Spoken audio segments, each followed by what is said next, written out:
Club. Community!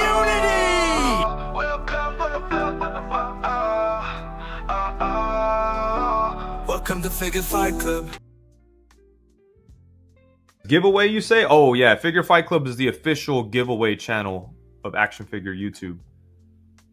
Thank you, members, for the love you bring, for every shared story and the joy you sing. To our sponsors, your support's the key. Together we build this legacy. Collectors unite in this fight we thrive. Figure Fight Club, our passions alive. Yeah. Unboxings and battles, the thrill of every find. Trading tales and treasures. All the nerd shit we're ready to share. Let's build this community with flair. Wait, join in, make friends, show us your style. Talk toys, comics, movies, let's get wild. Tell your story, share the vibe, it's time to shine. Figure Fight Club open like night. Come and join the line. Movies on the big screen, lights flashing bright. Comic books in hand, heroes ready for the fight. Got a podcast you love or a toy collection grand? This is your time, come and take a stand. Whether you're a fan, creator, or you've got a show, we want to hear it all. It's your time to glow. From Marvel to DC, or the latest indie hit. Let's geek out together, we're gonna make it lit. Join in, make friends, club open mic night. Let's take the stage, talking toys, comics, movies. Hello! And welcome! It's open mic night, fellas, so make sure to hit that like button. And the link is pinned to the chat, so you could you're always welcome in to talk toys with us. It'll be fun. Goose, Jenna, how are you guys doing? Good, how are Well, you? how are you? I'm doing good. A little hectic everywhere. It was my son's birthday over the weekend, and we bought him a basketball hoop, and my wife and I decided to put it up today, which didn't go well.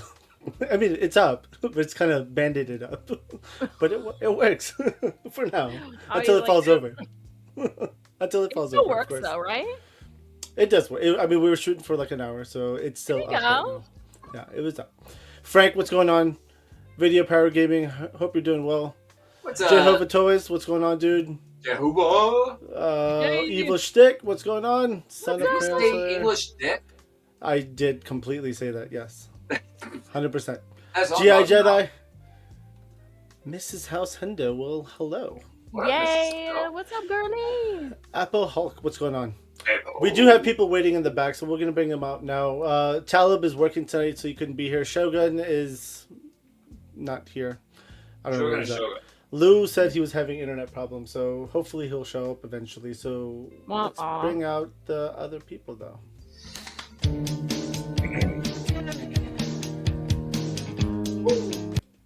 That's it. That's all we get. That's all we get. No more. Hendo, how are you doing? You've been out for a while, right? You were working. Yes. I went on a little work trip last week. Ended up stopping by a current hot toy company and checking out operations. They say, hey, you all may not have your orders shipped, but they're shipping out a bunch of orders. I'm just saying, I saw the lines. They pumping them out. So everybody who's waiting, please be patient because they're doing it. Yeah. No, I get that. That place was like an anthill. Got you. And, Boxes coming in, breaking down. 4 Horsemen, right? Nope. Oh. I'm talking about one of my. Well, I got my pickups while I was there. So. Oh. Really? So we are going to go over anything new or anything you want to show off. So you can start. Yeah, I had some stuff coming to me. Oh yeah, so well, first off, I had some good people. You know, this guy called Derek. You guys may know him. I can't. And some random guy named Avi. You know, was at convention, and they kind of hooked me up with some stuff. So I got one of these, The Malice, fresh nice. off the Vala I booth. heard that was a really good figure. He is dope, and he's like a deluxe figure plus an accessory pack. I love this kind of loadout. I hope this is a common thing going forward. There's just so much crap loaded. How do you know though? You haven't opened yours yet. you can see the stuff, and he's had it on display. Like you can see him. Like the rocket launcher alone is a separate accessory pack. Like it's Weapon Pack November, and that's a deluxe loadout. Like all the stuff he comes with is crazy. Nice. So it's like more unusual. Then Avi hooked me up, and I ended up getting the one he wanted. Oh, no. That's the funniest thing. I bought 6 for myself, and I opened mine, and it was 3 reds and 3 whites. And I was like, And I had him go. I was like, I really wanted. And I had him go to Stell to buy a 7th one so he could send it to me, so I could hope I could get a white one. And I even DM'd him like it'd be hilarious if I got the one you wanted. And right when I opened it, it was the blue one. I was son like, of of course it was. And of course, Avi hooked me up with some gold, Yeah. some good stickers. Oh snap! Dropping stuff on me. This one might be familiar to some of you. I don't know. She looks kind of familiar. Hey.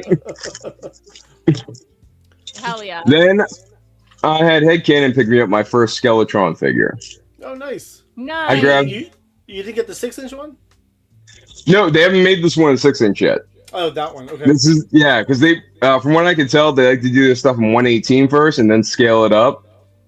So I figured I'd grab this and see what the loadout may be with this new Assault Trooper, because this one actually looks like it may be attractive to me in 112 to grab a couple.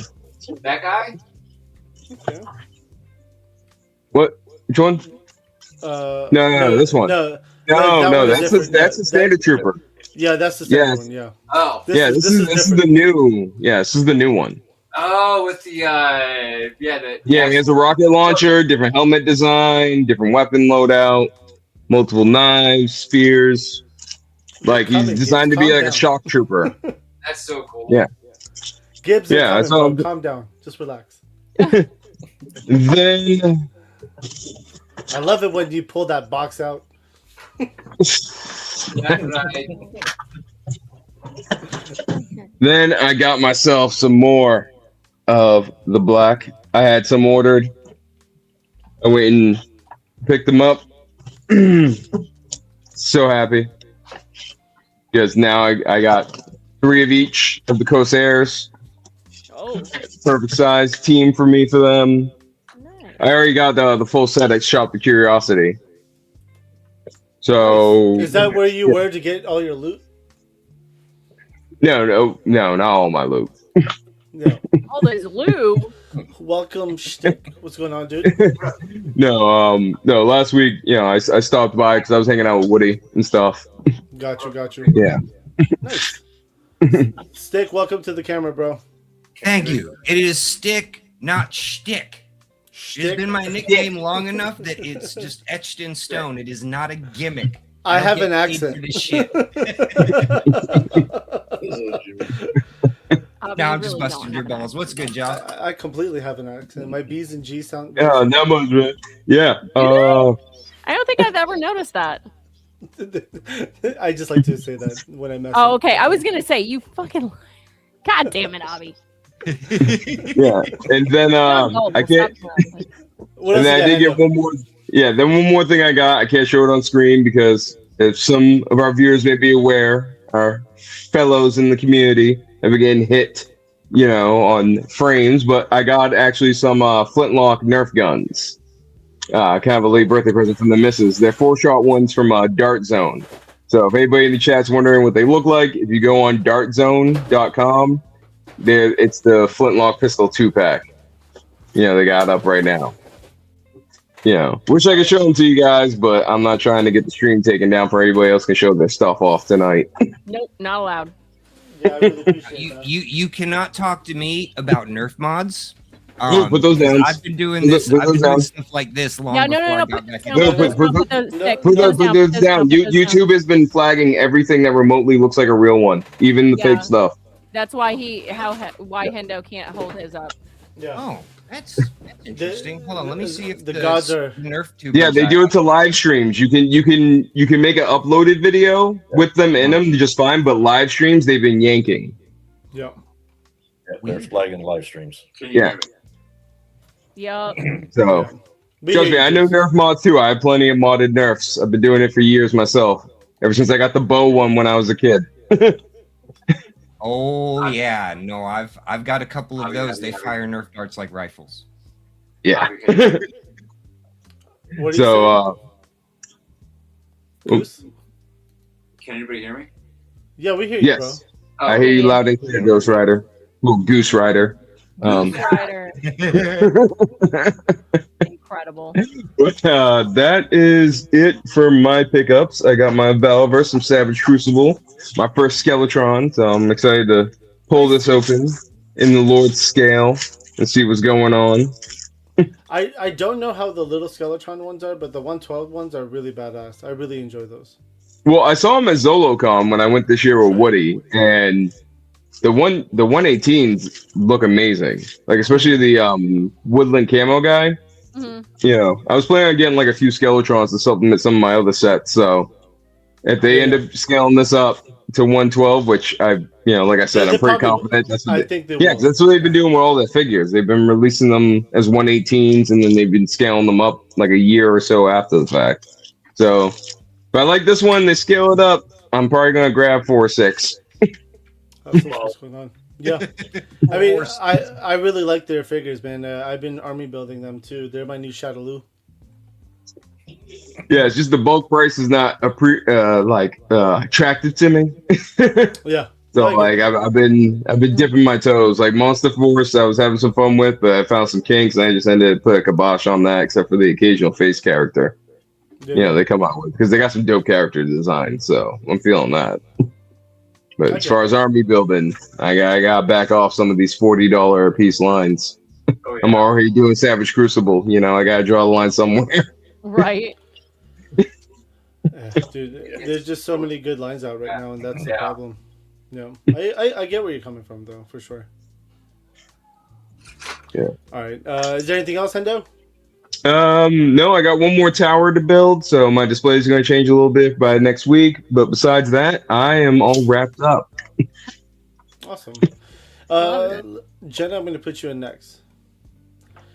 Before you start, there was a question for you in the chat. Was it? Yeah, from Mrs. House Hendo. Good evening to you. Oh, no, that was not the question. Oh, here it is. Jenna, are you going to Toy Unity? I have no idea where Toy Unity is or when it is. It's Jersey in November. November 7th. It's Ninja's next con. Oh, yeah, same weekend as Legion's Con. Yeah. Yeah. Yeah, possibly. Not sure yet. She's trying to get a clique together. Yeah, Jenna, my wife is a major Hocus Pocus fan, so she's trying to find a group together to run amok. Oh, I love that. I already have a Sarah Sanderson cosplay, as if that's shocking. She has a whole Sanderson sister sleeve. Oh, hell yeah. I love that, dude. The other side is Frankenstein and the Bride. Oh my god. That's amazing. Love it. All right, I got 2 pickups. Guess who's back? Back again. That's Boo hilarious. Boo's back. Tell a friend. Wait, they're back now? Do what? The Boo Boo say what? Popular? No, they've kind of fallen off the train, which is great because then you can get them a lot easier. This is actually one that I bought from my friend like a year ago, and her and I hung out because I was up in Virginia this weekend. So I got my Labubu from her, and I got a second one as well. So nice. Got my pickups. I love her because she reminds me of Strawberry Lemonade. I don't know why, but you know what they remind me of? Was it Teletubbies? Like the evil, they remind me of. No, evil they look like where the wild things are. Well, they literally are monsters by like the folklore. They're Norwegian elves, which are mischievous little bastards in their folklore. Labubu's gotta be dirt cheap. I mean, they're not cheaper. They're just easier to get now. Yeah.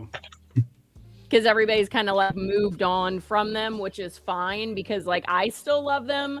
They make me happy, so I'm fine with it. That's all that matters, right? That's all that matters, guys. Exactly. So you could say that they're a cow toy line. There's cows? Because everyone has moved on. You got me really excited for a second. I was like, yo, are there like cow Yes. like this? You know what it is, right? Because True Star's not here. Goose decides to make. That wasn't a dad joke. That was a Yeah. dad nuke. Yeah. 100%. Damn. Because you had my hopes up. Because I thought like maybe like, you know, how they have like these different ones. I was like, yo, is there a cow one? I want Oh. one. I love cows. Did you all They're know the cute. word gullible isn't in the dictionary? I know it No, it's is. not. Because it's a word. No. That- Khalil, welcome. I'm going to use my brain Hey, on that Khalil. one. Don't fuck with me. Caveman, what's going on, dude? I'm Hey, gullible as Caveman. fuck. Don't do that shit to me. She really is gullible as fuck. That's no lie. Not in the dictionary. All right, Jenna, nice pickups. Thank you. Winford, I'm going to put you in next. All right, so probably like a lot of people, my Valor order came in over the weekend. So I managed to pick up 2 of the Corsair A's and 2 of the Corsair B's. Okay. So there will be some kit bashing coming eventually with those.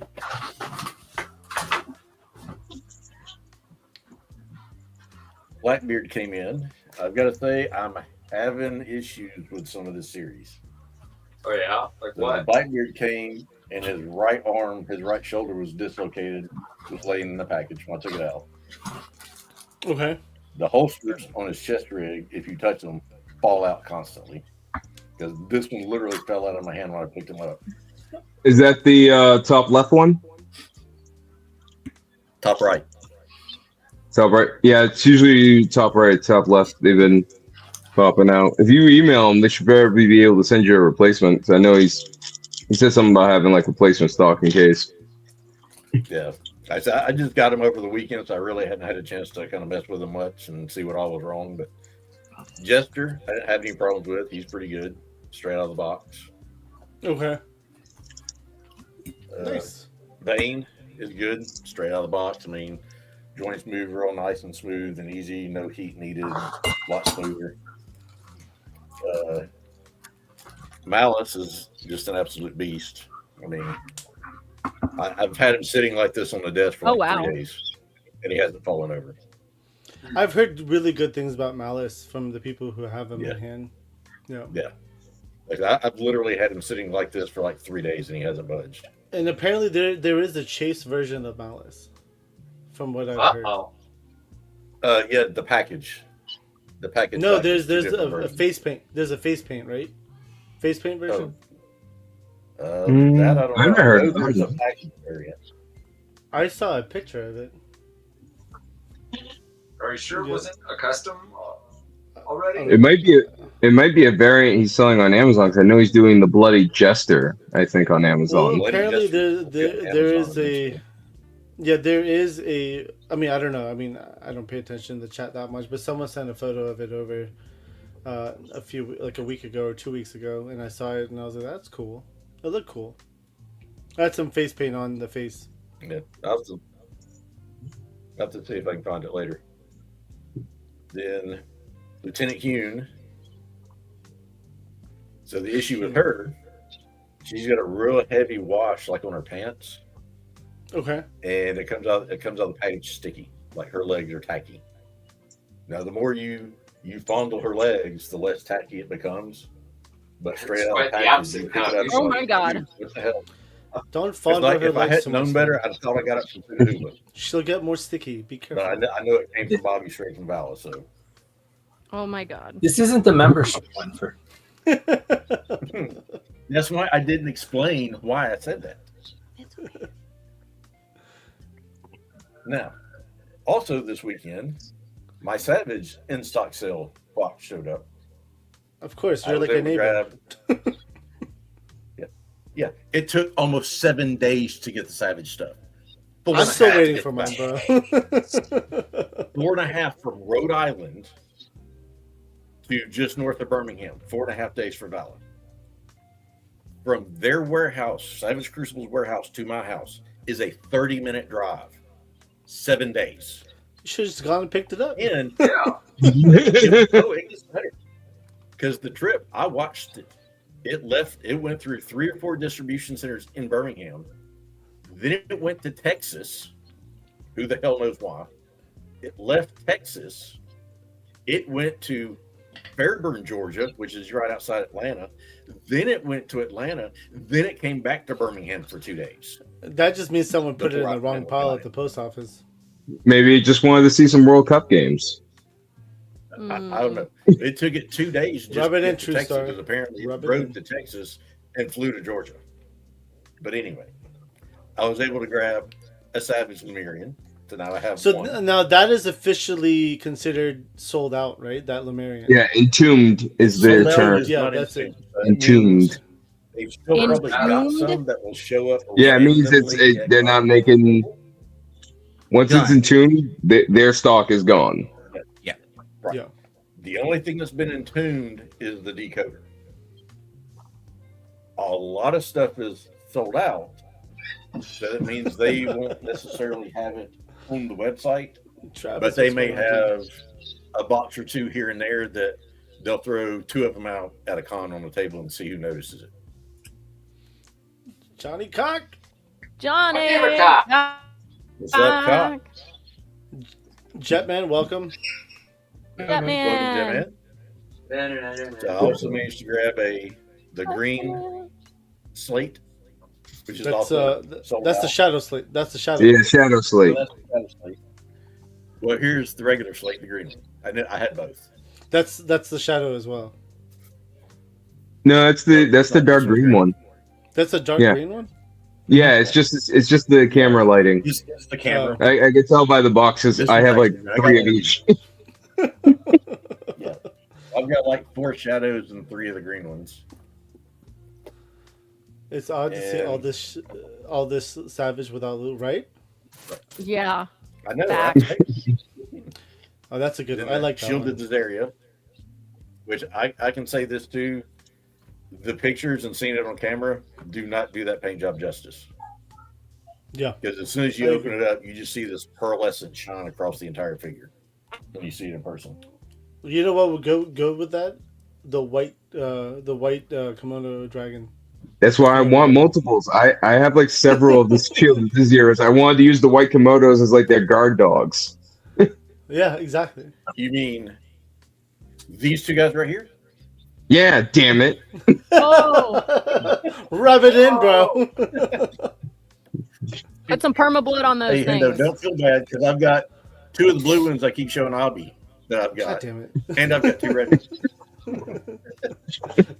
Well, Avi sent me the only blue one he had in hand, apparently, so I got that going for me. You're welcome, Hendo. Oh, by the way, I forgot to mention, Cassia got lost by 5K, so I have that going through. I was supposed to have that pickup today. What? Yours got Okay. shipped? Womp womp. Mine didn't Well, get shipped. they gave me like tracking Cassia. info, and Cassia. yeah, Sorry, Cassia. They gave me tracking info, but like the UPS is like, error on our side, we can't track it. So I'm like, it's in the ether. Yo, that's weird. I got my 16. I've of that, had so I'm something like good. that happen before. Give it a day or so, and then hit it again, and a lot of times it'll pop back up. It's been like that for like 2 days, so I'm It's hoping they get that the like tracking tomorrow. number and send it to you, but it hasn't necessarily hit the system on the delivery end. There you go. Oh, Beast Uh, Limousine. Anything else you have, Winford? Savage also was nice enough to send me the replacement feet for 3 of the 4 because the shielded this area doesn't need it. And before they sold out, I managed to get 12 of the new neck pegs. Hell yeah. Damn, okay. And then I've got more stuff coming. I've got 2 shipments that are supposed to be here Thursday for different stuff. So I know I have should have something to show off next week if it all actually shows up like it's supposed to. Got you. Nice pickups, man. Yeah, that's it. All right, I'm jumping around. So, Khalil, how about you, bro? Do you have anything to show off? Yeah. Did you shave your head? Yes. It Yeah. looks good. Thank you. I like it. It's time to get. It's Golden Khalil. Huh? It's One Punch Khalil. Yeah. I'm the one that pisses everybody off my age because I'm like, yeah, I have like a full head of hair. I usually try to take it off. Mine was leaving, so I was like, all right, goodbye. Next time, donate to me or something, man. I got messed up shit going on. I don't go long enough. It's always like that.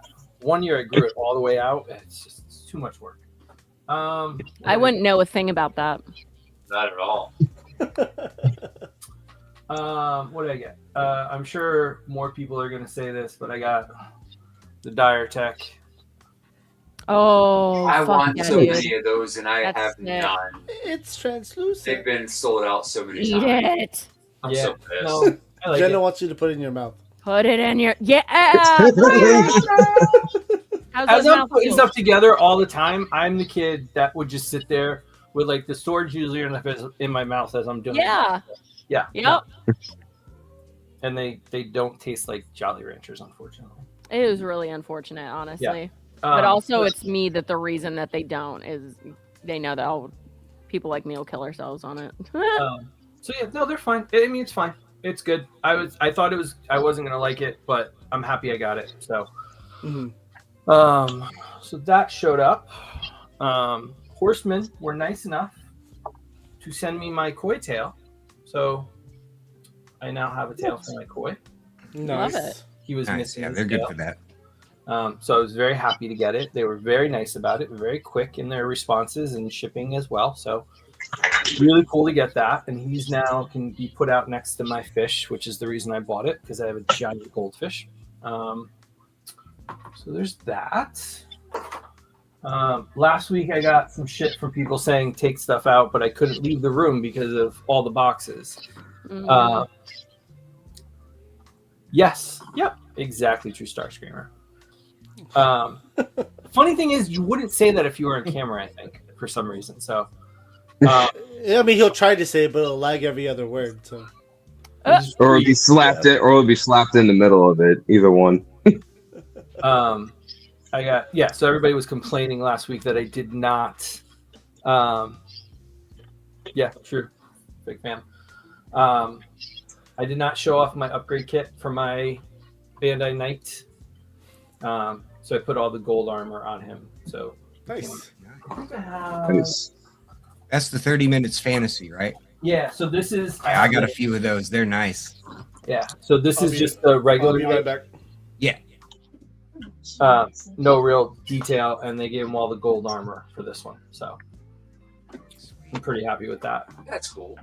So those are fun. And then the last thing is, last week I had just started opening stuff.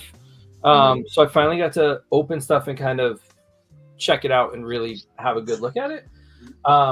Everybody's been talking a lot of shit about the new Mattel DC stuff. It's good. Batman and Robin come with a little shit. dio That's piece cool. that stands on its own, holds every weapon they come with. So it's a nice little dio piece that you can put behind, and it's 6-inch scale. So it's made for like 1/12 figure. So And does that come with the like the $15 figures or the $12 ones, the new ones, the Yeah. way before. yeah? So like they come with this for Batman and Robin. The Flash comes with Flash effects. The Joker comes with like all Joker bombs and stuff. But like having these for Batman and Robin, I thought was really cool. In addition to everything else it came with. And for those asking or not asking, doesn't really matter to me. Yeah, bring it, Gibbs. One of these days we'll debate it.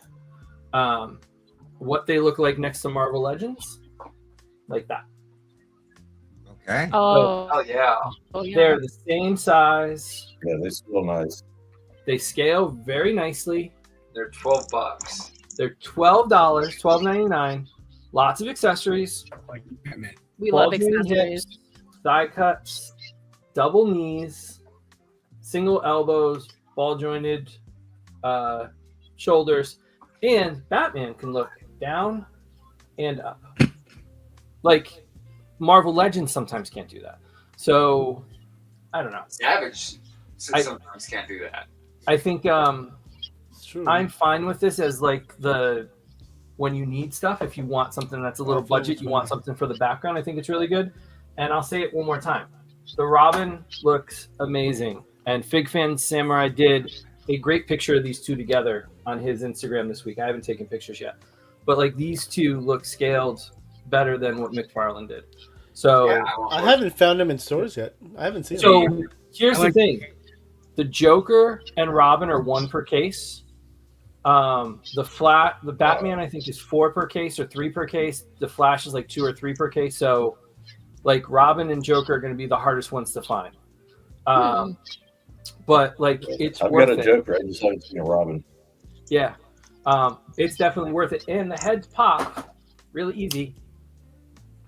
And so you can put this on any other figure if you want to use it. So this will fit on, it's the same size head as the McFarlane Robin heads. So they'll fit.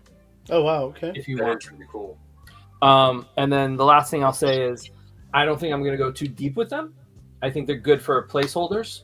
And I also think that the teen figures that they're going to put out, I think an image leaked of an Impulse coming. So if they keep doing like Teen Titans, there's no doubt that these are going to look great with your McFarlane. So if you don't want to get into the DC line as a whole with Mattel and start all over from scratch, if you grab just the teens that they put out and put them with your McFarlanes that you already have, I think you're golden. So for all the people saying like, why are we buying kids toys? They're all toys. They're all toys. I mean, they're all toys. This is a very detailed toy, but it's still a toy. So like at the end of the day, like we buy toys, like have fun with them. So that's like honestly, Don't yuck someone's yum. What was that, Chad? I said don't yuck someone's yum. Yeah, right. Is it Dick Grayson or? It's like an amalgam. I'd say it's probably closer to Tim Drake than it is to Dick Grayson.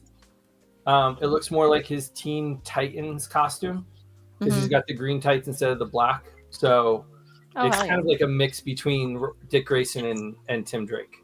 But the colors like really pop on it. Yeah. It's really good. I was about to mention that, Khalil. When you held both of them up side by side, me seeing them together like that brought back like strong visual memories of my old Justice League Batman and Robin toys. The head scans are pretty good too. Yeah, the colors are like bright and vibrant. Like they look fun. They look it looks like you're holding a toy straight from a commercial, right? Like Hell yeah. And here's the thing: they're $12. So it's like, how often do we get like good toys for under $15 nowadays? That is like that's why we're all like freaking out. So if you want to go deep into DC, like this might be the avenue for you. You don't want to get into it. So I think that's all I got. So all right, nice pickups, dude. Yeah, thank you. Hell yeah. Jetman, I'm gonna put you in next. All right, I don't have much, but I just have a customer made. This is by Arctic Survivalist. So just had the review last week, and the snowcat coming. Just got thinking about it. Now I just got to figure out how to make it. I'm gonna have a saber guard pet. Gotta know how to make one stuff. But that's and then probably in 2 weeks I'll have a lot more. Oh yeah. This weekend, so. And I just have to say, I used to have a big blue bucket of the old DC Universe classic things, and I gave them all to Habitat for Humanity. And I was like, I wish I hadn't, because like I had like the Bill figures, I had Batman, Robin, Superman. I'm a Marvel guy, but I do like some DC people, so. Okay. So that's all I got. Nice. Hell yeah, dude. Shtick. I'm gonna do Keep at it, man. Stick. Good work. Stick. I said it right. I said it now. Thank Stick. you. You're next. You corrected me. All right, so I've kind of been laying low because I spent a shit ton of money at IshCon. Yeah. But I did have a lot of stuff come through. I did not get any Savage because I really only needed Elric, and I wasn't fast enough on the clicking. God, who was? Yeah, but I'm not mad about it. Like everyone's getting butthurt, but think about it. They have the tooling, they have the mold for both the body and the armor. So we're gonna get it again down the line, just in a different form. And I like to paint shit, so I don't care. There you go. No, I'll just wait for another one. But Yeah. when they said what was going on about the blind bags that come in the figures, I was like, oh shit. I passed on the last 2 waves of pre-orders except for Death Dealer, which I bought 2 of. So I'm gonna miss out on a lot of those. So I was like, well, make one more roll, but yeah, just save my money and buy a bunch of Goliaths. Hell yeah. So this is from Spy Monkey Creations. This is the Aquarian Warrior, and there's like 8 different ways you can cop this, because with the Glyos, all these parts have these little push pin down here, and they're all compatible, and there's like 19 different toy makers. Wow. I took other parts from another figure and made this guy. Nice. That looks really good. Yeah, and I couldn't help it. I'll have to share a picture of it, what he normally comes with. But this is another one. This one's from Cappy Space. It's called the Nightmare.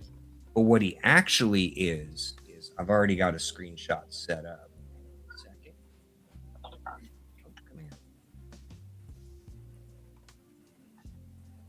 A little bit of this. It doesn't let me drag the picture in the chat. You have to show your screen. There's a little plus button at the bottom. Monitor with the plus. Gotcha. Make sure you close those extra tabs first. Screen to work all the time. Just make sure your screensaver or your background is good. That's all. Oh yeah, you're legit. There, can you guys see it? It's me you have to worry about.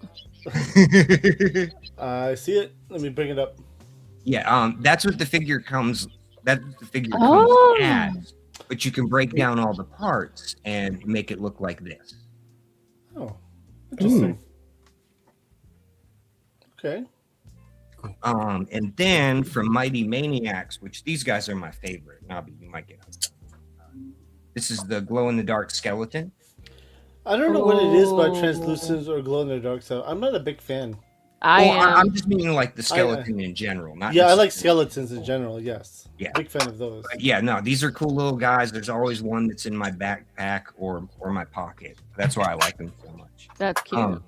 I did dip into the Valaverse stuff. I got Jester. Nice. To Winford's point, this thing was sticky as fuck when I got it out of the pack. Like anything you see on Jester that's brown, I had to give it the Matt Cardona figure bath like 4 times. And it's still Explain the Matt Cardona bath, because Matt Cardona is obviously Zack Ryder from WWE. So explain that. What does that mean? Yeah, it's funny, before I started collecting again, I used to vicariously toy hunt through his major wrestling figure podcast YouTube channel, Toy Hunts. Because he would go to the vintage toys and I would see the aliens figures on the wall and stuff like that. Oh yeah. It triggered me to watch it. But he always says in his videos, "Oh, I'll get this home, I'm gonna put it in a figure bath." Now, I don't actually get naked and get in a tub with the toys, but he does, and that's creepy. But I just put mine in the bathroom sink, wash it with warm soap and water, and then we're good. Listen, he's married to Chelsea Green. He's allowed to do whatever he wants. Yeah.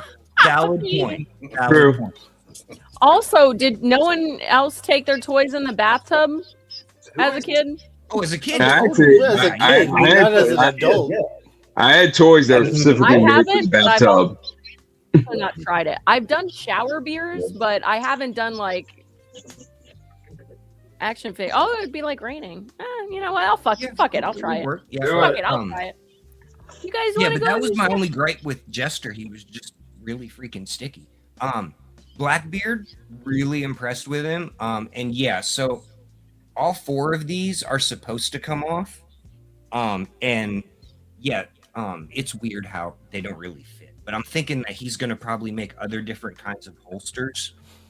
He is. That can plug into that. So I'm not mad about it. It happens. But he's really cool, and he looks awesome with the black poncho or whatever this is. Oh Yeah. That's awesome.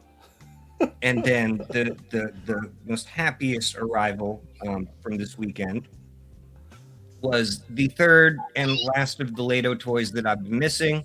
You got to put your hand behind it. There's a big light hitting it. Oh yeah, it's the cow waitress. That's the cow waitress. Yeah, I heard. Hey, Oh, Jug, I this love is it. this is Daisy Torres. Sorry, the tavern mare. Yeah. Yeah. Or if you're familiar with an old boy band from Chapel Hill, we could say she's a barmaid beauty in a tight There's black nothing and wrong blue with that dress K-Dog. who pours our beer and cleans our mess. But Maid really Cafe. fun figure. I love the Latos Toys figures. These girls are so much fun. I can't wait for like the RPG outfits and stuff. Mm-hmm. I will be down for that. Hell yeah. But then the rest of my money I spent, I went and watched Masters over the weekend, and that was a fun freaking movie. I'm gonna go see it again before it's out of theaters. How good are the lottos for like customizing? Because I was thinking about doing like a custom Treasure Planet captain with one of them. Okay. Yeah, have you had any experience like customizing lottos, or are you just leaving them as is so far? I'm trying to leave them as is. Okay. I do a lot of the Mecha Masune model kits, and I will do some hand painting, hand detailing, stuff like that. But these are really nicely made, and except unless I need to do some customizing to like repair, I don't really see anything wrong with it. But now that I got the Ninja Tanya coming, whenever that processes, I might talk to one of my friends who does soft goods to do some other outfits for the herbalist Tanya. That was the kitty cat one. Okay, I like that mouse like librarian they had. That one looked pretty good. Oh yeah, no, I wasn't excited for that one until I saw the full color pictures of what all it came with, like that giant suitcase with all the accessories and stuff, and I was like, oh, this is dope. I like that there's a lot of different brands out there that not only do you just get an action figure, but you get pieces for a cool scene, and you can really make a more elaborate display. Like my Savage Crucible, I use those Savage stands, and it just makes it pop. So anytime it comes with Dio pieces that I can add on the shelf, looks really good. You're talking about the dungeon, right? The dungeon show. Yep. Yeah. Which is, I think that is an Entomb status as well. It is. Yeah. Yeah, I'm hoping they do like They're sold out. Oh, There's a sold difference out. between sold out and Entombed. well they announced when they will not exist anymore.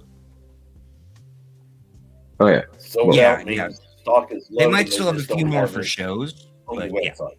Yeah, they're never reprinting these like because Rob made it clear when they like came out with these that what they're making is what they're making. So I'm hoping they at least do like a different style of floor next time, like maybe like a ruined plaza, like flagstone.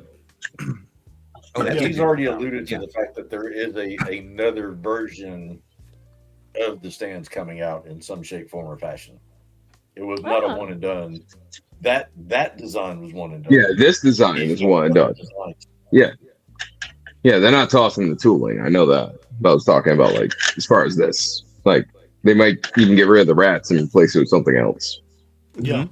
Yeah, and they could paint that existing one in different colorways and it would still sell. Yeah. But no, that's exciting to know. But one of the things I really dig the most about it is those foot pegs that you can put in the heel of an action figure and put on their Savage stands. It's compatible with a lot of other figures. I've been able to use it in NECA and Mythic Legions already. I haven't tried the 6-inch lines, but the 7-inch ones. So far, all those foot pegs are compatible, so you can use those stands on other shelves. Okay. Tristan, welcome. Yo. Was good. Now I have like 4 to 5 of the dungeon sets from Savage. I haven't opened any of them yet. So. Oh my god! All right, so the Fucking shelf hell. I'm using, it's 11 by 15, and I'm using up one full set of 8 total. Fills up that whole shelf. So if you have 4 hits, it's going to eat up a lot of shelf space. Yeah, I actually I have a whole I have a 4-piece tower that's actually all dungeon sets because I got like 5 of the standard and 3 of the deluxe. So I have like a multi-tiered dungeon in my I only bedroom. have the deluxe. That's the only one I own is the deluxe one. Yeah. Nice. Okay. I'm looking forward to it. Then I haven't opened it yet, so one day I will. Yeah, well, you have to now because you got to have that extra dragon addiction with your other Komodos. Yeah, exactly. The regular one. Exactly. You need the regular one now. Yeah. So open I- one. I I don't have know an why army you of guys Komodo sleep on opening stuff. Like when I get a box, I immediately open. I Right away. We'll talk about that. That's a good conversation piece. Why do we not open? I like that conversation. That's a good one. Let's see. Goose, I'm going to put you in next. Oh, sweet. Goose did not get there. One second. That's Oh, there stick, you not go. goose. There you go. Do-do-do-do-do. Well, before you start, Goose, welcome Johnny Cock. What's up? Johnny Hello. Funny. Hey, how's it going? We're good, bud. How are you? I'm all right. Yeah. Just heads up, if my internet starts crapping out, we are having a thunderstorm right now, so just heads up. Oh. Okay. Got you. I didn't get any new toys, but I'm working on a project.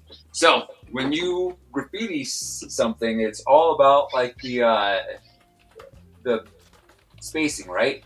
So just use like a little bit of tape and then a ruler on a flat surface because vehicles are curved, and then it's really hard to get a straight line on a curved surface. And then pencils work great, yeah. So the letters are about an inch and a 16th, and then I'm gonna.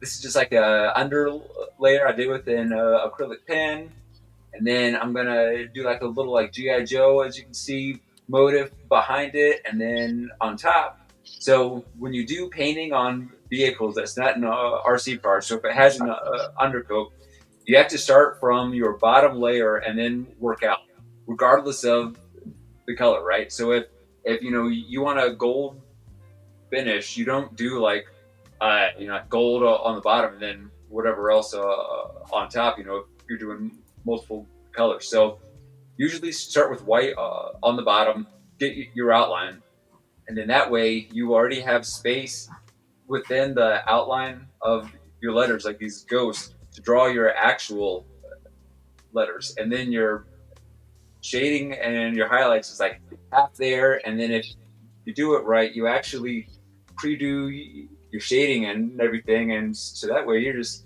coloring in the lines. But yeah, so that's how you put up puzzles. That's how you graffiti and tag your vehicles. Nice. Yeah. That's it. That's it. All right. Yeah. Johnny, I'm going to put you in because I know you're probably traveling, but we'll put you in anyway.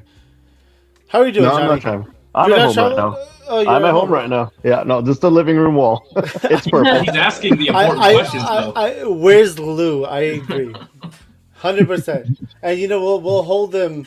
We'll hold them responsible for not being here. It's gonna be great. You should get fined. Yeah, exactly. Him and Talib, man. So I know Talib is working. That I do know. So should Lou's fine be by the night or every minute he's late? Oh. Every Savage Crucible mentioned. I agree. Every Savage Crucible. Yeah.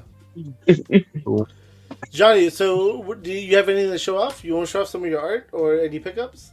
Or any figures? They're not brand new stuff, but I do have some toys that haven't taken out the box yet. Yeah. Yeah. And that'll be the conversation later. Why haven't you taken it out of the box yet? Because I need to rearrange my home so that I can take everything out and have places to dump all the accessories and stuff. Yeah, I understand that. Yeah. So actually at a convention, one of my regular supporters, he backed some Ninja Turtle Kickstarter for like the old Palladium RPGs from the 80s. And 2 years ago, he had told me about it. I was like, oh, and he showed me the Kickstarter. I was like, hey, the minis look really cool. So when I saw him earlier this year, he actually gave me a set of the figures. Oh, nice. Yeah. Thank God they are open, or Jenna would have asked you to bite one. Turtles. Yeah, bite the baby. Yeah. Get I fiber. don't give a shit. I'll do it. These are really cool. It's just like I never followed the Mirage comics, so I don't know half of the bad guys here. Yeah. And then last week I got my Mondo Slash figure. Thank you, Gibbs. Oh wow. Damn, that is huge. He's Gigantic. beefy. Yeah. So one thing that's really fun about these is I believe they scaled them to this size so that if you were like a 4-year-old when you had the 80s turtles, they would grow in proportion to your hands as you became an adult. Oh my god, I love that. At least that's my theory. Yeah. Because like I've got a Super Shredder over here, but like boom, like he's a big chunky boy, right? That's awesome. This is Mondo? you Ah, said? Go This is a Ninja, Mondo, go yeah. Ninja, go. Oh. Yeah, it's a Mondo. Johnny, I talked to somebody in like toy. Oh, you froze. Did I Uh-oh. freeze? No, you're good. He's Okay. good. He's back. So I talked to somebody in toys that I can't name, but they Mhm. said that them designing and moving up to a 6-inch scale Mhm. was like with Legends and all that was to mimic us being adults and having the same feeling we had as a kid because they'll scale with our hands. Right. The toy companies are actually doing that for us. Hell yeah. So they're definitely hitting the nostalgia bug on more than one nerve. What's that Super Shredder from? That's from Mondo. It's from Mondo. Mondo. Yeah. No, I only have the biggest and the smallest turtles. I have the Mondo turtles and I have the Joy Toys. Yeah, So, he's yeah. gorgeous. And then good thing Lou and Talib aren't here because they would just fall asleep by then. I also recently just got off eBay a complete set of the Topps Universe WWE stuff from Nice. last year. Yeah.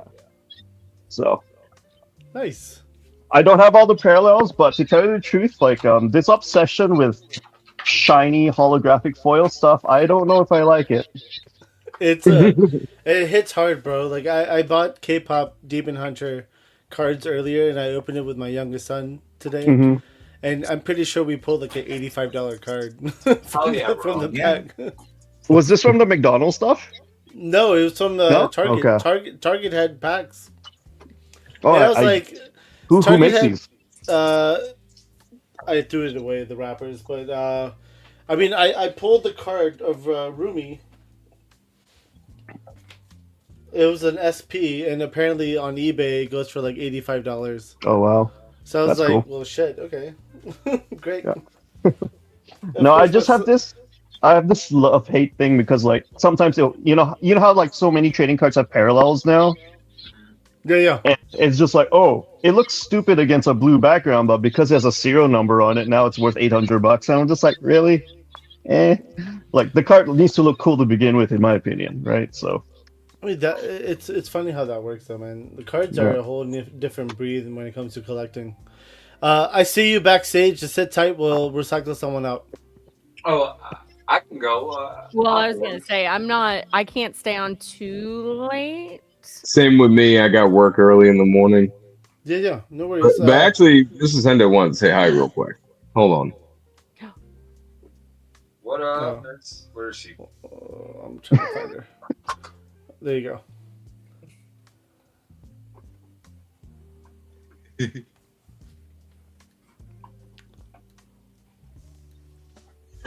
Chilling? Hey. Hi. How's it going? How are you? So how are you Doing guys well. doing? Doing well. Rocking. I'll let you get back to it. Oh yeah, I see the hocus pocus tattoos there. Yeah, I was eyeballing the tattoos. I was paying more attention to that. I was like, oh, I love the ink. Love the ink. Yeah, me and Mia are both tatted up. The actual Oh. 19-year-old just started getting her ink. She's got Ghostface on her thigh. Oh, I love it. Nice. That's awesome. So who's tapping out right now? That's my question. I can tap out because I got a lot of stuff to do. Because little Anya decided on Sunday that she was gonna take herself a little adventure, and she left the fucking house. Uh-oh. And a little homeward bound action. Okay. Oh god, I was fucking terrified. But yeah, I came back from the events on Sunday and she was gone. And so like all Sunday we just spent me outside like crying, trying to call her. Oh God, where is she? Oh, she's right there. I was like, she's scaring the shit out of me now. But yeah, so I'm like backed up on everything. And I told Abby, I was like, I can't stay very late because I'm like a day and a half like behind on everything. But it's fine. She's fine. She's here. We're great. We're doing great. All right, guys. Shout outs. joesaywhat.com/links. You'll find all my links in the description. They range from mild sauce to spicy. You'll figure that out whenever you get there. I stream Monday through Friday, 5 p.m. Eastern time. We do news and Neopets. First hour news, second hour Neopets. If you're not wanting to listen to the news, which you should, that's fine. Come in for the second part, which is Neopets. It's nostalgia. It's a good time. We keep things pretty light over there. But I don't think that I have anything coming up. Wait, no. I take that back. I do have a convention. Hold on. I got nothing. Shit. I'll have to figure that out later. My apologies. But yes, I do have a convention coming up that I'm going to be doing. So yeah. But nothing so far. Thank you very much, Janet, for jumping on. Hey. Of course, guys. Have a good night. Have a good night. Bye. Have a good night, Janet. Good night. All right. Let's bring in Headcanon. What Hello, up? sir. Hey. Sorry, I'm late, everybody. I had a meeting across town, but I didn't know if I was going to do it tonight. But then I heard Johnny Cock was going to be on tonight, so I like rushed across rain and highways and byways just to see that. Oh, I feel love, devil. I feel love. He said highways and byways. I love that. All right, well, we have you on the big screen. Do you want to show off anything? Well, I only have one thing, and I'm going to move out of the way so you can see. If you see this big monstrosity behind me. Yes. Yeah. You're moving it. Oh, you built That's awesome. it. Yeah. That's so cool. Yeah, so it's about 1/18 scale, Okay. and I'm probably not going to leave like that. Eventually, I think I want to tear it down and incorporate it into either like a hangar dio for my aircraft, as like a Hendo will know what these things are, like the big ceiling cranes. Yes. Or I could also do the same thing, building like a 1/12 scale garage to like lift weapons and armor pieces off the larger things. But so I found it at Ollie's for like it's like $40, so which is about That's awesome. one legend figure and a half legend figure worth. So, Yeah. but that's the main thing I got. So Yeah, I was telling Derek on Instagram when he posted this earlier. I got my nephew the same one like 6 years ago for full price. I mean, Nice. yeah, it's cool. I mean, it's even got a little cab on it for a figure that fits in it, little 1/18 scale figure to operate it, and came with like little things. It was an absolute impulse buy, but I think I'll eventually I'll incorporate into something else. But I think you need 5 more of them. I've been having a lot of fun with it though.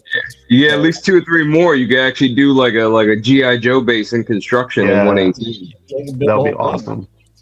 The thing is that I told my wife I have to leave it here for now because the rule is that the crane doesn't leave the job site till it's done. So yeah, that's that. And they had my computer crash on me today, so I just got through earlier today before I go to my meeting, having to reinstall everything. So that's why I'm wearing headphones, because I can't find my earbuds to get that reinstalled. So Damn. and I'm glad I can make it. That's a dope cat, though. That's for sure. Yeah. Are those X-wings back there? Like 2 of them side by side? Yeah, one's that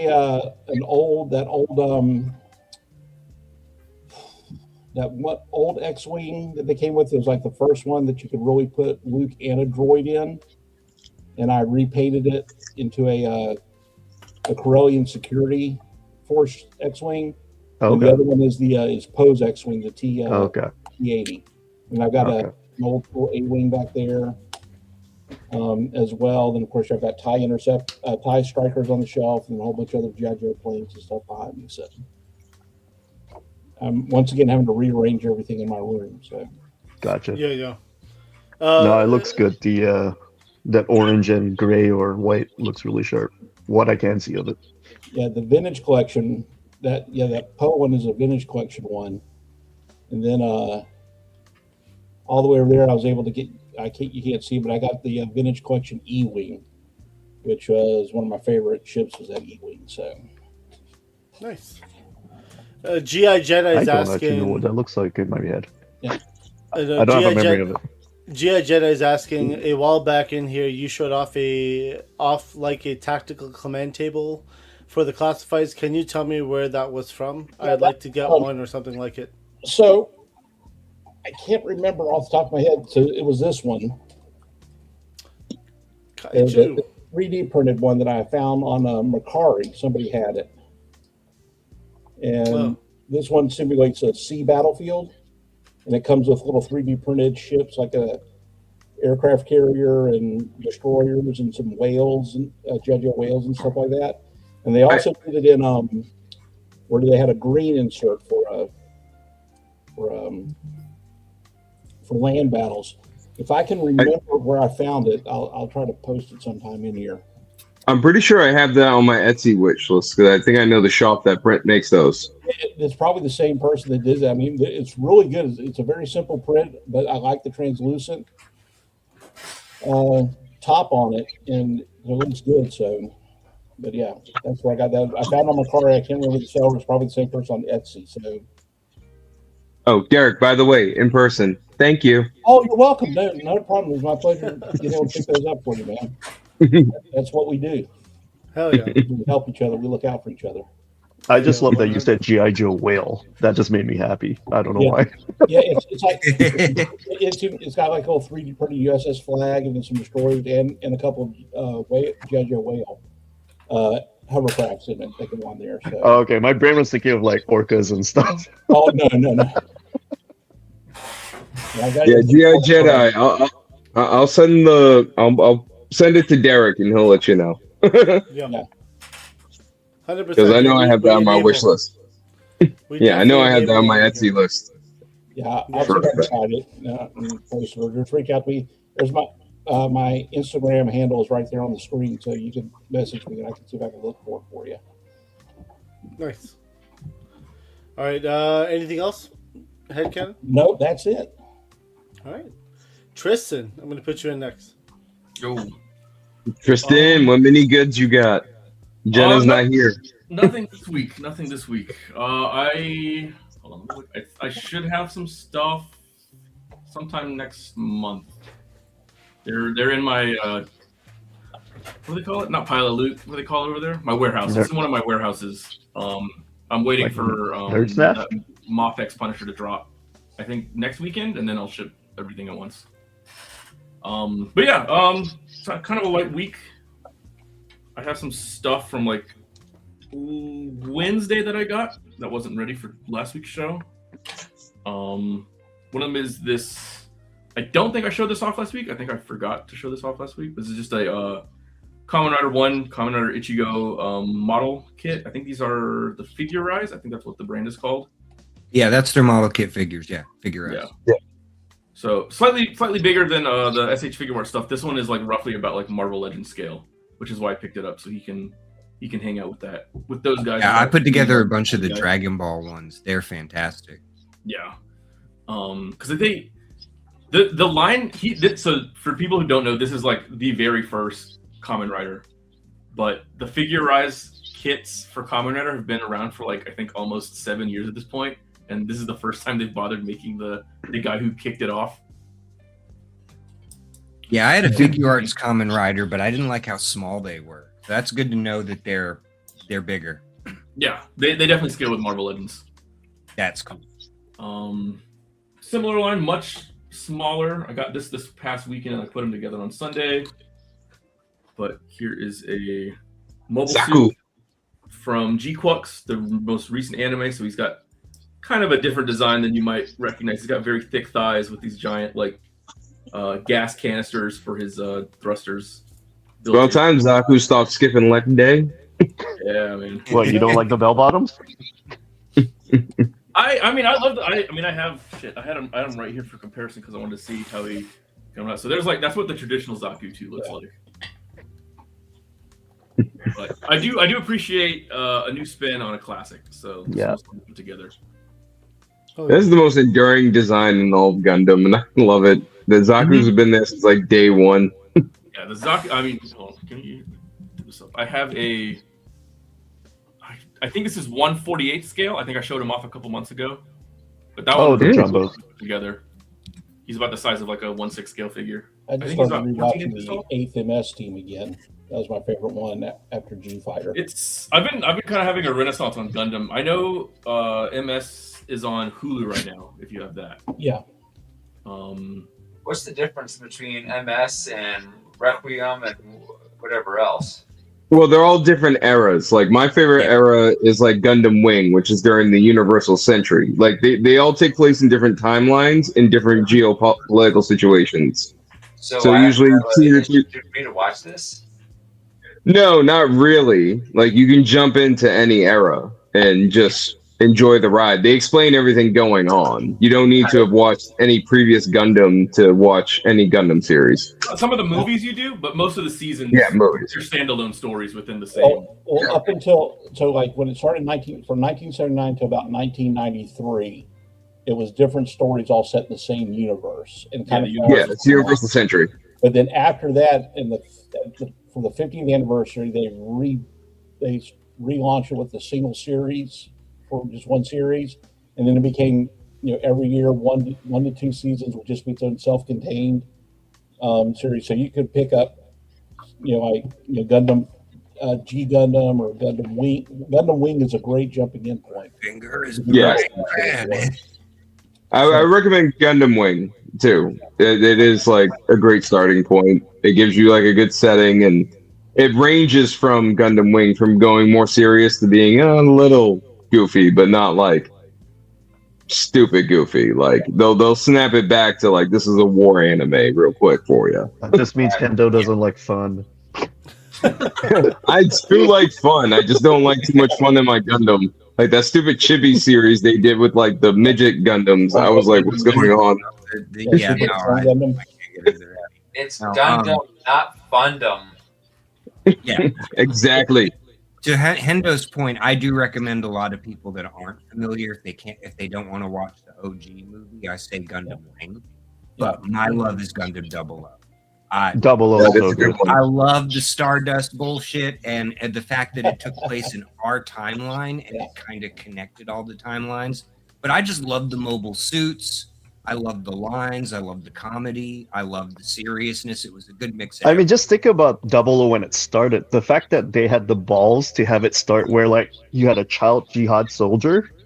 Yeah. When they introduced Tatsuna. Well, they basically did that for all of Iron Blood Orphans.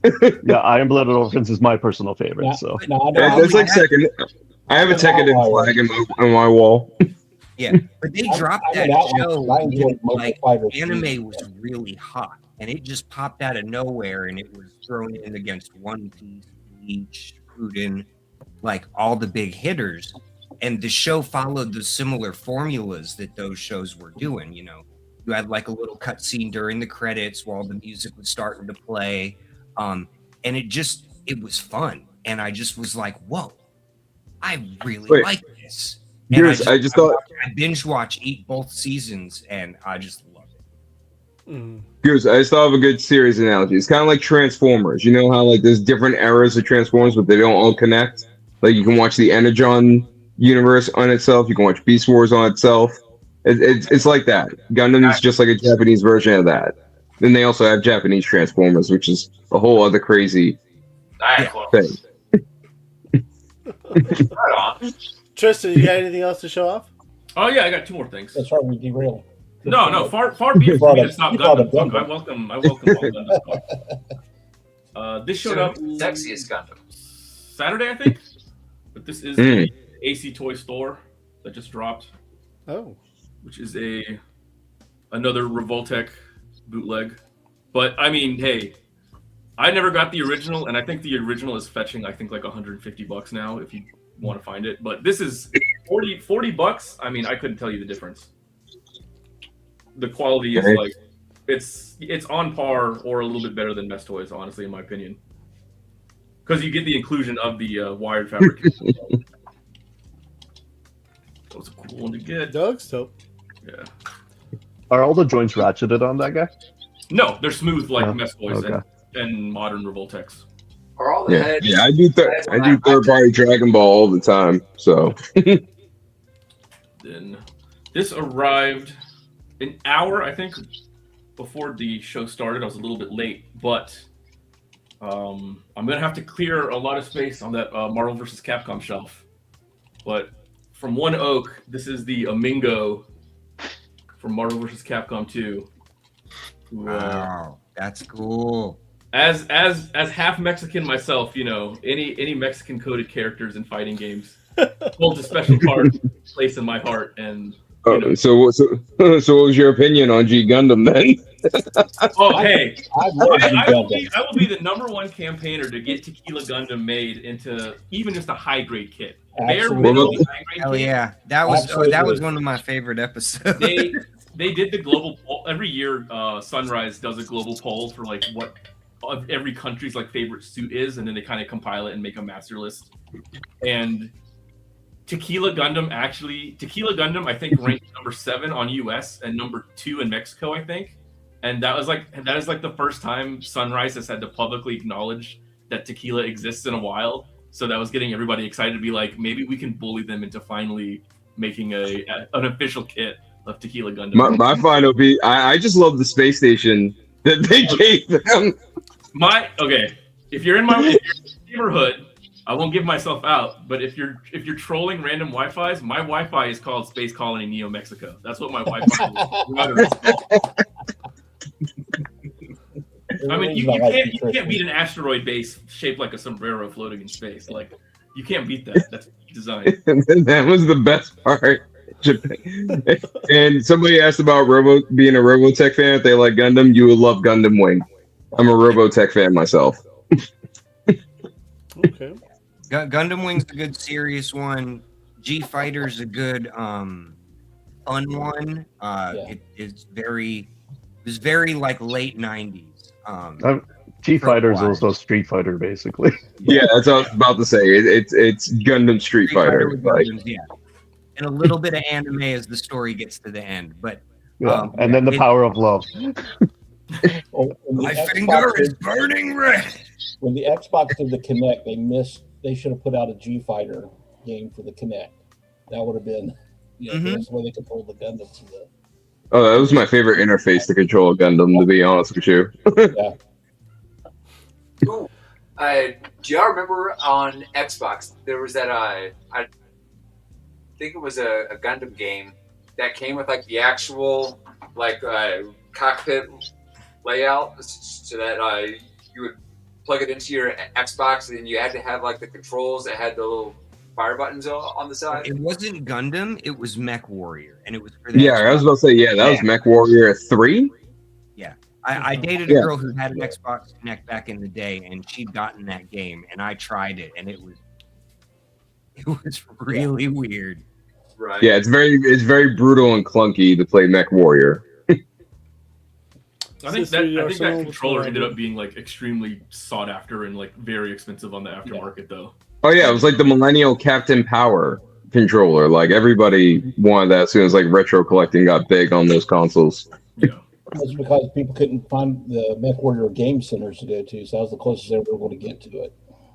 Yeah, and if you couldn't get your hands on one, you just had to imagine where stuff was. So you'd have to look at yourself on this little Kinect camera and like pretend like the handle that closes the hatch is here.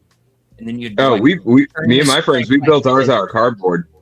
And like those old Nickelodeon game shows where like the kids are playing video games like in real life, like you have to kind of feel around and go, okay, the lever's here, let me pull this. And it was so damn simple. That's why the Fighter would have been perfect for the Kinect. It was all Destro, what's going on, dude? Destro. Yes. Tristan, anything else to show off? Oh no, that was it. That was it. Okay, cool. I am next, so I'm gonna go next. All right, so I was at Heroes Con this past weekend too, so I got a bunch of pickups. We'll start with Krieger. Savage Krieger. I think this is like number, like 4 or 5. I can't hear Robbie. Shit. Yeah, he's my favorite of Wave 2. compared to the rest of us. Am I quiet right now? Is that what it is? Yeah, you are. Yeah, the volume's kind of Oh, low. I could hear him fine. I can hear him. Let's go find out. I mean, my volume's at 100%. How about now? There you Keep that up for the next 10 minutes while you're doing that. Yeah, Krieger's like my favorite out of Wave 2. Good pick. I got Krieger. Then Ball and Chain, I'm actually really happy I picked up another one. Just because of the fact that it's on like whatever mode it's on now. Yeah, this one's sold out. Yeah. This was a free figure. Hey, you go wrong with the Mo2 tribute. I want one of those. What Extranos? So I'm gonna be giving that away. That'll be for members giveaways. Here's another free figure. Oh man, I have a handful of those guys. Here's another free figure. All right.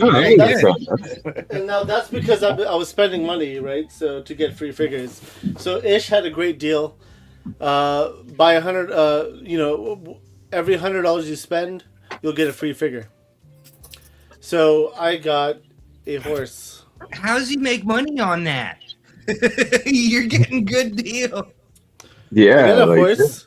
That's one. Is it from Myth Legends? I saw it on Yeah. the website. It's two. Oh, that's a nice horse. Is that a static one? No, that's it's the Mythic Legions one. Oh, It okay. moves. Yeah. Okay, I thought that was one of the import. I think Let's that's see. Boreas. Yeah, Boreas. Yep. Here's three. I picked up 3 Boreases this weekend. And Great. here's my fourth horse, Balius. Oh my god. So we're having horse-based battles in the arena? Y'all. He's making the Riders of Rohan. No, well, I mean, you guys know I have a gladiator pit, right? So it's needed to have horses. Yeah, you got to have something to pull the chariots once we get chariots. Let's see. Avi is not entertained. I also got another Hopto. Sorry for the light on this one, but I also got another Hopto Toys. This dude, I actually love this figure so much. I ended up buying another one because it's so fun. It's a fun My wife figure. wanted me to get that guy. It's got a little peepee that goes with it, and it's really fun. I definitely recommend it to whoever has a chance to buy it. Definitely go find this. Yeah, I'm gonna hop off and come back in just to see if I can hear Avi. If you're on your phone, that does cause problems. Let's see. I got this too. I actually totally forgot to show this off last week. Let me open it now. This is the Death Medal. Oh, Dark I know Knight's what that is. Death Medal. Oh, it's a Batman? It's actually a fun figure. It's what is it? Everything in that storyline is technically a Batman. Well, yeah, it is a Batman. Yeah, that's true.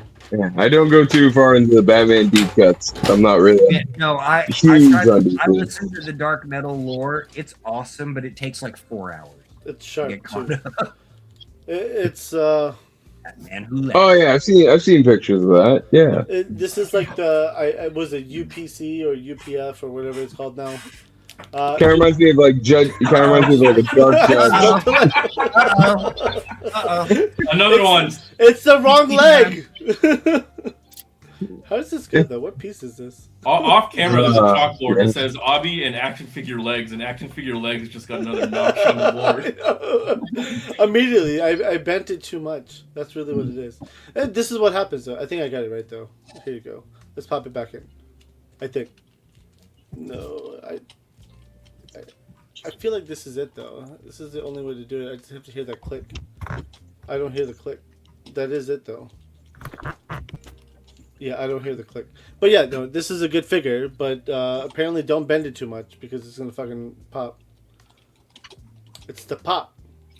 But it has a lot of accessories, like a lot of accessories when I say that. It's crazy how many accessories. Let me just lay this leg back down. Of course, it had to fucking happen, right? Let me just lay this guy back down so he doesn't fall apart. But it was a good figure. That didn't happen the first time. Of course, it happened the second time, though. Let's see. What else did I get? I won this at Heroes Con. Oh, sweet. Ooh. X-Men number 14. PSA 1. It's still like $200, I think. Yes, they won. Is low. Is it bad? It's that's on the the first appearance of Bolivar Trask and Sentinels. Yeah. And it's from 1965 Marvel Comics. November 1965 Marvel Comics. It's a 1.0. But I mean, dude, it was completely free. It was dope. That's usually around the par for when you get free keys from shows and stuff like that. Yeah, I mean, I didn't expect it, and it was like an eBay Live. They were doing some eBay Live thing, and some AZN. I also, of course, when Goose showed this off last week, I had to buy it, so this is it now. The vinyl player. Yeah, I had to get that, and I got some books. I haven't opened it yet. I'm pretty sure I got the vinyls too, so yeah, here's the vinyls that go with it too. Oh yeah, brother. You are becoming one of us. And then I got something else. Ooh. Ooh, is that Bruder Well? You recognize the logo? No, this was a gift from a friend. I do. This is the test shot of Volley from Nice. The Legends of the Remind. This is the test shot. Ish, thank you very much for this. This was awesome. He gifted me a test shot, and then I think he decided to throw in some Robo Skull or Skeletron trading cards in there too while he was at it. So I got that too. I believe that was it, actually. Yeah, that was it. That's all I got. No, that's a good haul. Yeah, That's that's all my amazing. Congrats on getting a test shot of those. You know, that was on my list. I had messaged Sumia. He was like, "Did you get a test shot?" I was like, "No." And he was like, "Do you want one?" I was like, "Yes," because that's hard to come by. And I was like, "If you have more, I would love to get them." Yeah, he was hide that from the family members. Yeah, Johnny Cox. Sorry, I see you again. You're back. I'm sorry. No, all good. It really sucks that the closest target is 45 minutes away. Your closest target is 45 minutes away? Oh, yeah, that does suck, dude. Mine is like 5 minutes away. I mean, if it makes you feel better, my closest target, I need to use a passport, so there. Holy shit. You probably have the worst of them all. I feel like an evil king over here because I'm fucking surrounded by them. But if your target actually has stuff in stock, that does make it more valuable than some of the ones we have. Yes, just because you have a target doesn't mean so if your target. Mine often doesn't have shit, and like I said, there's like 6 in several different directions, like less than a mile from.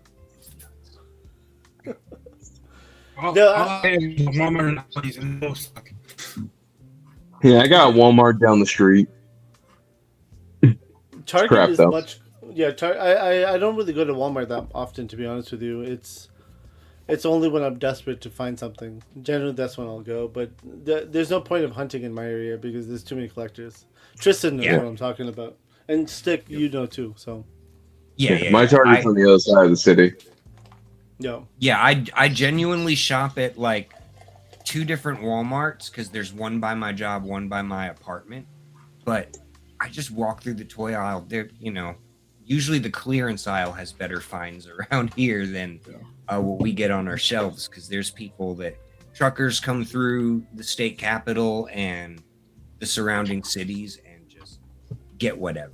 And our NECA folks, Abby can attest to this, they never show up at their targets and actually stock shit. My Target doesn't have NECAs anymore. They stopped doing it. What? Yeah, a lot of the ones in the triangle too, they phased out their NECA selections. My the Target next to my house has no more NECAs at all, like 0. Wow. Yeah, the one that's attached to the movie theater right by the Beltline off Six Forks, they still have some of the wrestler 4-packs, the stump Okay. wrestling. But yeah, it doesn't look like anyone's walked back to that corner in years. I believe that. It's I guess, it's harder to find toys nowadays. I feel like. And I guess when scalpers all over. Walmart started picking up blockies, like I found myself checking Walmarts more often than Targets. That's true. Yeah, I have a bunch of like shows that happen in my area, like small toy shows, and I have like one of the biggest flea markets in New England in my town. So like you'll find Ollie figures there for like $30. Like I have crazy scalpers in my area, so like I have 3 Ollies, and they get slammed to every restock. Dude, it was crazy at Heroes Con, right? I saw someone sell a Marvel Legends Psylocke for $90. It was loose. Well, It was just that Bobby, 2-pack Psylocke. You saw some of the card prices when I tried looking at my flea market for you because they wiped out all my local card shops. They're like double or more. Yeah, I mean, dude, again at that con they had Pokemon cards and One Piece cards. They were triple the price. I was like, "What the hell, dude?" Like, Are these sealed packs? No, yeah, brand new in box. And I was like, triple the price though. Like, Ish and I were like, I was like, I'm good, bro. Like, I'm not buying this. Well, yeah, the speculative inflation on the Pokemon cards are nuts. It's all crazy. And I shake my head whenever I talk to coworkers and stuff that mess with it. They're like, I got a God Pack. Bro, I used to play Magic back in the day. That is not what it means. You're not pulling alphas in a 20-year-old card game. But no, it's nuts because at one of the swaps we were at, there were a couple people at the Cro-Mag one that were selling them. I believe they said it was common to do a 65% markup. Holy for shit! what you paid at retail. Yeah. Whew. And dude, even the Hot Wheels stuff, man. Like Hot Rods mentioned the Hot Wheel collectors. I ran into a Hot Wheels collector at a Kohl's in Virginia. And Did you hit him with your car after? I did not, no. But he did actually like explain to me about the craziness, and I was just like, shit, you're like worse than 112 scale collectors. Like he's like, yeah, it's pretty bad. Hot Wheels collectors. Yeah, I got a neighbor who does Hot Wheels. He only collects like Spider-Man versions though, so he's pretty chill. It's very specific. Yeah. Yeah, he's very specific. He's not like chasing. He's a very laid back kind of guy. But like, yeah, I've seen like crazy stuff in my flea market. There's like 4 or 5 Hot Wheels dealers, and their prices are ridiculous. Oh man, so in Durham, the city where IshCon was, wow, those Hot Wheels guys are they're nasty.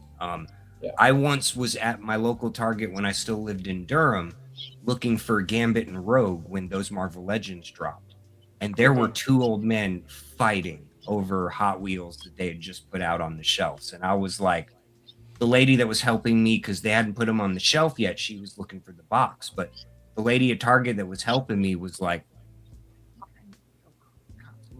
give them 2 more minutes, they'll tire themselves out and then come up with an agreement and walk out. And that's literally what happened. But like, I've never seen like the stereotypical, people fighting over action figures or Pokemon cards at the store, but I have legit seen people fist fight over Hot Wheels. What wasn't it North Carolina where some dude like stole a whole crate of like GI Joe Classified? Wasn't that here in North Carolina? That was here in North Carolina. Yeah. It wasn't in the Triangle, but it was somewhere here in North Carolina. Yeah. Yeah, that probably checks out.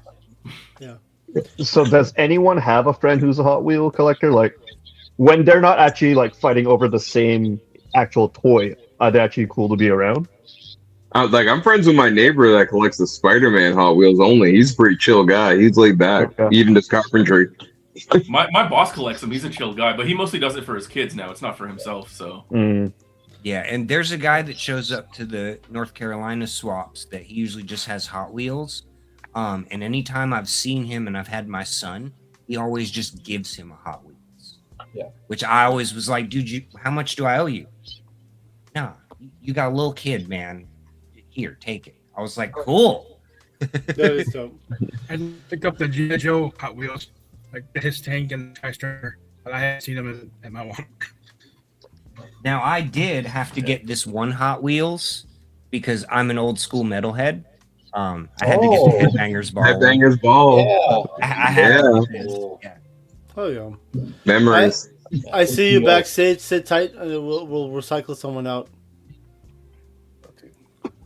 I can hop off and switch to. I can hop off and switch to chat. It's all Yeah, I gotta head out soon too. I think Hendo's got to head out soon too. Johnny Cock, if you want to sit around. Does anybody want to see the progress? Well, before you do you want to head out? Hendo, do you want to shout out now or a little bit? Yeah, I'll do my shout outs now. Okay. All right. Go ahead. Hey, you can find me at househendo on Instagram.com. To those of you who are waiting on my next YouTube upload, I broke the focus motor in my phone, so I have to go replace my phone. So give me time and patience. But you can find me at House Hendo. I'm gonna be posting some shorts and stuff like that. I'm gonna be messing around CapCut, so I'm gonna make some funny memes. Until then, you all have a good time. You can catch me on Well Actually this Thursday with Talib. I gotta go get in there because I missed last week over there as well. Everybody, have a great time. Love you all. Collect toys. Play with your toys. Don't care about age restrictions. Have a good one. Have a good night, Hendo. Take care, Hendo. Thank you, man. Yeah, have a good one, man. Hey, Hendo. Peace. And let's welcome Gibbs. Gibbs. Blah, what up, Gibbs? Was good. Gibbs, before Hello. you jump on next, Goose was going to show off something. Oh, yeah. I'm gonna- The progress. Oh, nice. That's That looks good. nice. That looks really good. Oh yes. So, basically, I'm done. So that's it. No, it's bullshit. Yeah. Alright, so, graffiti isn't just like walking up with a spray can or whatever else. You have to build it. So as you all saw earlier, like, I had everything like taped out. So then I did the letters smaller than I intended to in the purple, just so I could make sure of the spacing. Then I filled them out. Then I did that white background. Now what I'll do is I'll go in with a black marker over the edges of the lettering, and then it'll make it more defined and pop out, and then give it that like that 3D actual look. But so if you start at the bottom where everything is just kind of like vague, and then kind of like get more defined as you're building out your paint layers, that's how you make good looking graffiti. Goose, I feel like you have your own head scan done, right? So that needs to be your vehicle. Oh yeah, just my other ride is a roper skull. Nice. Yeah, right. Very good. All right, Goose, what body are you putting your head on? So Mark. Atlas. Yeah, so I got these graphics from nice. Monster RC Graphics, yeah, and they That's look cool. really good, and they hold really well. I've got some like side decals that I want to put on my Vanguard from them. Yeah, I love the fact that it says all-wheel drive. Right, but read the fine print. All-wheel drive. Do it on all fours. Oh. Yeah, because Are you getting another sticker that says "My other ride's your mom"? Actually, That's a good one though. I feel like you should do that one. hang on a second. So Monster RC Graphics sends you the hookup. So he probably has My Other Ride Is Your Mom. So with the basic set, you get 1, 2, and then your like your custom one. I got condoms to prevent minivans. My kid beat up your honor student. Fresh as fuck. Good beer. Booby bouncer. Dang it. Hold my beer, of course. Fake fan is saying if Goose's figure doesn't have great hip articulation, it's trash. If Goose is bigger. Yeah, I know, right? Because What's crazy is that if you actually walk like this. You're just doing the Indian squat to me, bro. That's all you're doing. Yeah, right. That brings horror flashbacks from karate class when I was a kid. Yeah, no, I don't have my other right is your mom, but I do have Q's, titties, Jeeps. Yeah. Yeah. We're going to probably Yeah, get a man. link to that. So, Monster RC graphics. These are really good. You need to find little testicles to hang off the back, just for fun. No, please don't. A lot of truckers used to do that. No, I see a lot of them here locally. All the oil rig guys have those on their lifted F250s, and Or like a tiny 1/12 scale plushie to put on the front grill. yeah, and then they'll have like the monster logo on their back windows too. Stupid. Yeah. Well, what's the gimmick they hang from their trailer hitch? Truck nuts. Yeah. They have just given their truck elective surgery, so now their truck is trans. Truck nuts are gay. Yeah. Yeah. Gibbs, welcome. What dimension did I step into? I just came in. It's like it was weird. This Goose's knees all over the place and shit. The goose is good at squatting. Anyways. Just remember that. Guys, He's just doing the hip openers. there is something cool about a black car with stickers on it. Is that a Bratz? Is that Bratz? On black and silver always look good. But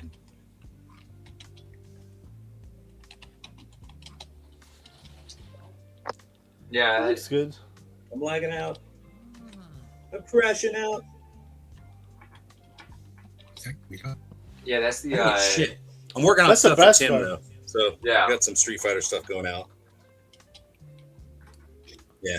So I got another geek king going of the out soft for, goods for Tim.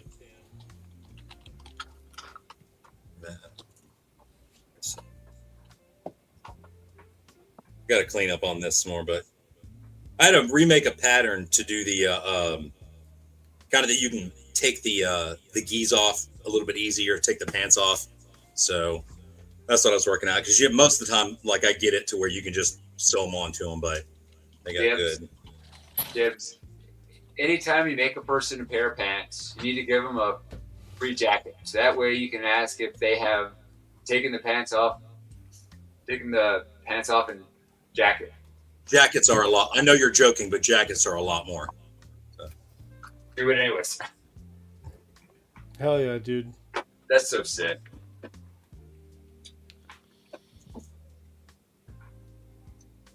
So working on that some more. Trying to get this because I made this style for the Storm arena. So kind of reworking the pattern a little bit. I sew all the stuff onto my figures, so I do that. So anyway, so that's it. Damn. So I've just been messing around with that a little bit. Been able to buy any toys because I'm getting a fence put in. Got to do some adulting. You know how that goes. Mm-hmm. Adulting is not fun, bro. Did we lose him? Is he gone? Oh, he's back. Is that that's what Jada and You know then they Storm? throttle my shit on Tuesdays. Yeah. This is the reworked one that I'm doing for the Jada. That's cool. If you don't have Gibbs soft goods, you're missing out for sure. I definitely 100% agree with that. Well, I'm missing out on everything then. I love the figures on their own. There's absolutely nothing.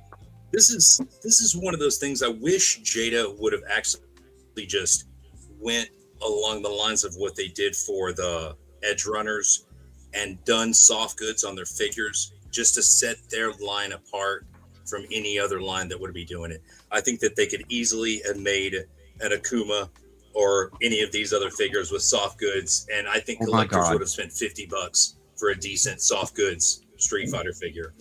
So, Yeah, I'm one of them. Akuma was one of my must-haves when Jada announced the line. That looks amazing. Dude, they did the white hair different for SECC, and that pissed me off. Mm-hmm. Yeah, the MDK. Yeah, see, I made that color. So, Avi, I made like a kind of a grayish color. I know it's a little bit harder to tell, but kind of his color that what he is on that. Yeah. So, if anything, I might paint you a head sculpt and send you at least a soft goods outfit that you can throw on someone. So, that's it. Like I said, I didn't get anything this week. I was on Men on Films, and actually last week it was a blast. Shout out to Talib, and tomorrow I'm going to be on Sud Huba's show, God, I can't say that. Say it for me. Crazy Collector Crazy Canuck Collector podcast. Yeah. The Triple C. Yes. So I'm going to be on there. Yeah, I'm going to be on there. I love Sud Huba, love Tim. So I'm going to be on there talking to some. What about Plastic Boy Wonder, bro? Come on. Gonna give it a watch. Is he going to be on there? I thought it was just him and Tim on that. I think Plastic Boy is on there now, officially. On both dates. I think so. Well, then I'm going to see him. I get to razz him up about him losing to me the other night. Yeah, exactly. Talib is asking no heel Gibbs tonight. No bad boy Gibbs. No. That's for Talib a show. show. That's for the show. That's for Game Talib. Game show Gibbs is too real and also kind of scary. You're regular me on. Oh, that was fun.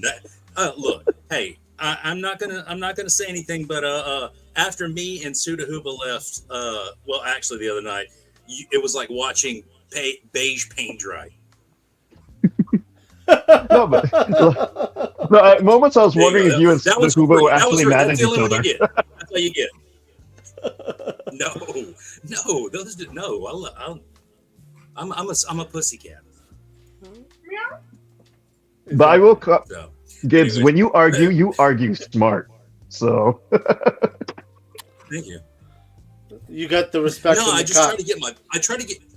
Even me and Suda, when we were literally arguing the same point. But even in that, it's not. Look, it ended the way it was supposed to end. You're not supposed to let the villain win. That's not a good story. So that's actually pretty funny. Man. Gibbs, you reminded me. It has been over 1 year since that first wave of Edge Runners has come out, and they have not put out any news on when Wave 2 is supposed to come out. They're edge lording you. I am eagerly awaiting the second wave, but oh my god, it's taking them forever. Have they named the second wave already? It's done. Jada Toys Edge Runners was a fucking thumb in the eye of all other. A $40 to $50 figure with soft goods, pretty decent soft goods, is an excellent deal. For retail soft goods, they're amazing. That's why I said for the Street Fighter line. I mean, man, you nothing sets you apart like doing soft goods. I mean, come on, dude. I mean, I know joints aren't that big of a deal, but come on, man. Wouldn't you want something like that? Yes, I would. Gibbs. Damn. I mean, again, dude, king of the soft goods, bro. Like, seriously. Maybe they're saving the soft goods for Street Fighter 3 because you know how divisive that cast was. Yeah, but look, companies are starting to do it. You saw 52 Toys; they're adding soft goods into the mix. What's that other line? There's someone else that's doing it. So, I mean, but don't you want like a dope ass like Regal cape to put on Zangief? Like, wouldn't that be just killer? Even if it didn't have anything else, wouldn't you want like a dope cape to put on? That would look.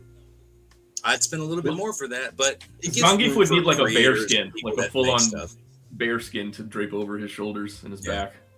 Mm-hmm. I'm in Crimson Desert mode right now, so I'm thinking of customs that kind of look like some of the armor pieces. So that's kind of where my brain is right now. So, anyways, appreciate the show, guys. Thanks for letting me come on, talk some stuff. I'm sure I'll be on probably Friday. And if you guys are doing anything any of the other week that they need fill-ins, man, holler at your boy. Hell yeah, dude. Gibbs, thank you very much, man. Peace, guys. Peace out. Easy. All right, so there was a question in the chat that we were going to ask. Why do we not open our toys? Who would like to start that off? Yeah. Sid, you want to start that one? Why do you not open your since I toys? kind of started it, yeah. So yeah, it's something I've always been curious about. Like with me, like sometimes I'll get extras, but that's not my spiel. Like I'm always, someone who likes to open them and play with them. I mean, case in point, while we've been chatting, question. I've been playing. I'm going to interrupt you right now. Question: how many extras do you buy? One or two here and there, Okay. mainly for trade bait or mainly for customs. Okay. That's more So my one for sure for you. Yeah, I'm usually just a one and done and an opener. And yeah, it's rare that I say I want to sit on something. But with that said, I did bump into this at my local Walmart a couple weeks ago, the Chase Joker. So I immediately was like, oh, I want to put that on the shelf. I want to put that on the shelf. Okay, but I've been kind of hesitant because I see it, it's pretty sought after. It's valuable. It's like the only thing I have with the Nicholson license on it. And I loved that movie as a kid. Mm-hmm. I might keep it in the box, but most of the things from like the early 2000s, the early McFarlane stuff, the Aztec toys that we now know as Mezco toys, I kept a lot of that stuff boxed up and sealed.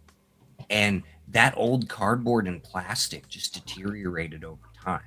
And 25 years later, they're less value than they were when they were on shelves. So I never had very good luck with letting stuff age and actually gain value. So when I got back into collecting again, I was like, screw it. I'm going to do what I did when I was a teen with my Ghost Rider figures. I'm going to find a shelf. I'm going to pose them. I'm going to change the poses each week. I'm going to have fun with it. And that's been how I roll ever since.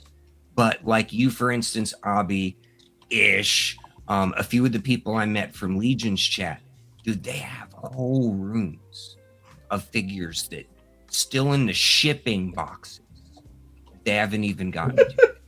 I feel judged a little bit. And it boggles my mind. Well, because I see you at the swap. I know like how much stuff goes on the wagon. And then when I watch these, I see how little of it you actually open and show.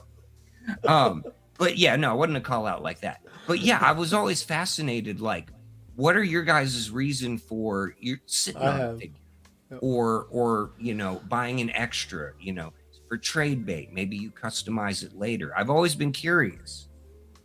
I mean, I think a lot of that has to do with it. So we're gonna go in order down the list right now. So, Jetman, I'm gonna put you in next. I actually don't have anything boxed. I open everything.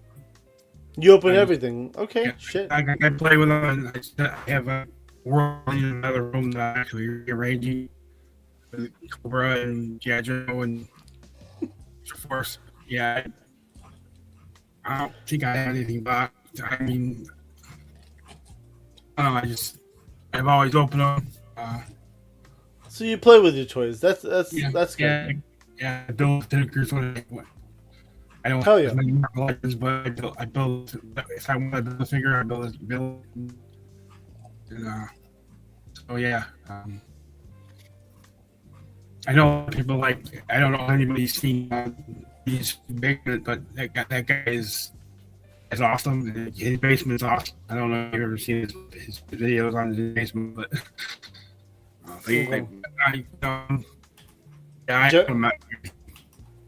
Yeah. I get that. Let's see. Winford, how about you, bro? All right, so mine comes down for a bunch of different reasons. It kind of varies. So I've literally still got stuff here from Toylanta that I haven't opened yet. But a lot of that is because you go to a con and you spend $500,000, $2,000, whatever your budget was. cool. I got all this cool shit that I wanted, and then you're sitting there looking at it in the floor, going, "It's going to take 2 days to open all that shit." Just nonstop opening stuff, composing, and getting it set up, and it just gets overwhelming at a point, and you're just like, "I'm going to open 2 a day or whatever you can in your mind cope with." Now, is it because you want to enjoy the figure? That's why you want to open 2 a day? No, like I said, it just to keep it from being so overwhelming of, sitting down and opening 20 figures and trying to get everything posed and everything set up, because now you're having to redo shelves because, this figure goes with this one now and you need this and that. And it's kind of a cascade effect. You open 1 or 2 figures, you can minimize the avalanche that you're starting. But if you sit down and open, 20 figures, because that's what you bought at the con, you have just set off a cannon and started an avalanche that you can't stop, and it can get overwhelming. I get that. I just this past weekend opened my Wall XD stuff that I got from Mike at IshCon, and that was 2-3 weeks ago. I just opened it up. It's That's been sitting not in that a box bad. right here behind me this weekend. Dude, I still haven't opened my was it the Musk Super Musk? I still haven't even opened that. It's sitting in my closet. Right. And that's another reason, because the reason you haven't opened the Musk is you don't know where to put it. The 100%. So you bought these figures. You bought these figures, or Dio's going, "Oh, this is going to be awesome," and you get home and go, "Shit, where's that going to go?" Yep. And once you open it, you have to put it somewhere. You can't just leave it sitting in the floor like you can when it's in a box. Exactly. I agree. And then another reason I've got it is because I'm about to have to move, so it's easier to pack stuff up if it's in a box than as opposed to loose. Now that's valid, because when I was transitioning from Durham to Raleigh, I had a storage bin for like 2 years, and every purchase just went straight in the storage bin until I had moved in here and then got them open. Right. But this is a really small apartment, so I didn't want to keep paying for a storage bin like that. So I just put up as many shelves as I could, as cheaply as I could, and I just get them all up on the shelf and move. Right. But everybody's different. For me, but it's a bunch of different things kind of, for me, all kind of coming together at the same time. Let's welcome Stu on the screen. What up, Stu? What up, boys and girls? What's happening? How you doing, Stu? I'm just coming. We're talking about right now. The conversation is why do we not open up toys? Because you're stupid. That's probably the Toys truth are for behind fun. No, not stupid. You're just it's a good way if you like them. Some packaging Right, are so really we awesome. can just go ahead and boot Stu, because his opinion, we don't need to hear that negative. No, that's another point for me. No, he stays. No. So we're gonna put Stu in next. Stu, do you have anything to show off? Yeah, Let put me Stu ask in you that next. first. Well, one, I can't show it off because it's in the parking lot. My new car. Oh, new car! I got a car. Good job. That's a pickup. It's all the way. It's from Congrats. Japan. Honda. Hell yeah! So that's the coolest thing. But I went driving around today for like 5 hours. It's been 12 years since I drove a car. That's awesome, dude. Congrats. Or owned a car. Yeah. So, but I picked up some Transformers. These will be coming out of the box. So side sweep. And then Nice. I think it's his twin brother. You can listen to Decepticast on Monday nights on the Figure Fight Club to learn more about Transformers. And also Wheeljack, that's my guy. Okay. And last week I picked up for our buddy KJ Reaction Plus for Life, yo. Nice. Yo. These I saw Wave 2 is coming out soon, so I was like, I better buy these before they start going. So not bad. And well, in anticipation of the 1944 line from Vala, picked up the Wolverine. World War II Logan. Did a little customization. I put the Kurt Russell head on my Agents of Omega from Ego. So that looks pretty good. And then also driving around. Last week I picked up or last Thursday, so it still counts as the week. Picked up some comics. By the way. Picked up Rom, just because I like that cover, and it was $2. And another cool cover for Rom. And this looked kind of cool too. The Secret Origins DC stuff. Always just fun to go into the backlog of a comic book store and pick up things. But my favorite comic from last week, although I got caught in the rain because I didn't have the car then, but this Godzilla Theater. And it's Godzilla the Odyssey. It just came out. It just came out. Yeah, nice. They did a Shakespeare, I think, Romeo and Juliet was a few years ago. With Godzilla? Yeah, so they're just, it's like part of the stories. It's not like Godzilla doing the Odyssey. It's just like when I don't want to spoil it, but there's just parts where like maybe like a Titan was in there from the Greek mythology. All of a sudden Godzilla shows up and takes care of something. So the gods are playing with the story of Odyssey, and then somehow Zeus says to Poseidon, like, hold on, buddy, I got this kaiju to help out. I stopped at Michael's, the store there. Like I said, I went all over the place. I was so excited to like not have to like be pushed out. Normally I would get a ride to places, and then like you only got like a finite time because you're like at someone else's like. You know what? I just like walking around the store. Like I was there for like 2.5 hours at Home Depot, and I didn't buy anything either. Oh no, that's not true. I bought glass cleaner, but anyway, I stopped at Michael's and they had these Faber-Castells for clearance for $8. These are normally like $22. These colors. So I really like that marker. Then I picked up some fabric. I got an idea for some grass type thing, and some blue sky. Oh, yeah. I don't know. This was 25 cents. I don't know what I'm going to do with the blue. And then I got an idea for an Elvira thing for this. So happy Pride Month. Oh, yeah. And and then some more felt. Well, now it's felt because I'm touching it. So just got some ideas on there. So yeah, I'm just excited as hell about life, man. It's pretty good, damn things. And, I think that is it. Yeah, that's all. Oh, I mean, I got a couple of things for a charger for the phone, but I did put. Someone goes, "Oh, you're an adult now." I go, "Yep." I got a trunk now to put my action figures when I go to do toy photography. So I'm looking forward to that. So some good ideas. Very good. Oh yeah. Now, there's a question. Go ahead. Stu. Yes. Stu. That's the newest word. The new. Okay. Because there was a pre-order at BBTS. I ordered it.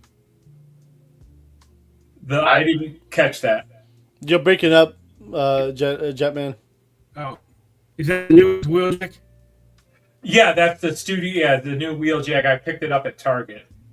They had that deal with spend $40, get $10 off, and then the side sweep, the red car was $20, and then I had all the intention of just buying Wheeljack and Sideswipe, but then Sunstreaker was there, and I'm mad at myself because Hefe had mentioned the exclusivity of like Joker, and I saw him at another Target, but I didn't pull the trigger, and I was bummed, but it's okay. Now, Stu, I have a very important question. Do you open up your toys? Every single one? I have. The only one I have not opened is a Pythona. Okay. But I'm like 99% opener. Pythona, I'm just not sure if I'm like, because I didn't even buy any of the Royal Guards because of that. So I know people say it's a really cool figure, but that's like the only one I haven't opened. Oh, and there's some of these old reactions I still have in package. Just because those figures, they're cooler looking on card. So, but those were like real cheap. You know what I mean? Like when I bought them years ago, they might have been like $5 each at the time, one of those weird sales.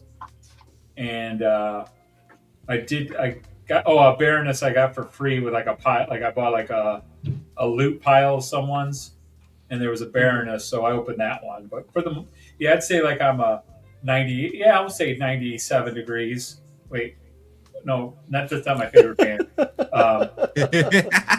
I'm a K-pop kid, or Akabina. All good. No, yeah. So pretty much, I'm an opener. All right, nice. And a Dr. Pepper. And a Dr. Pepper. All right, there you go. Headcanon. How about you, bro? You open That everything. looks like an opener to me. Yeah, I open them. You guys got to remember, I'm from a generation where, for the most part, I only got stuff on Christmas and birthdays.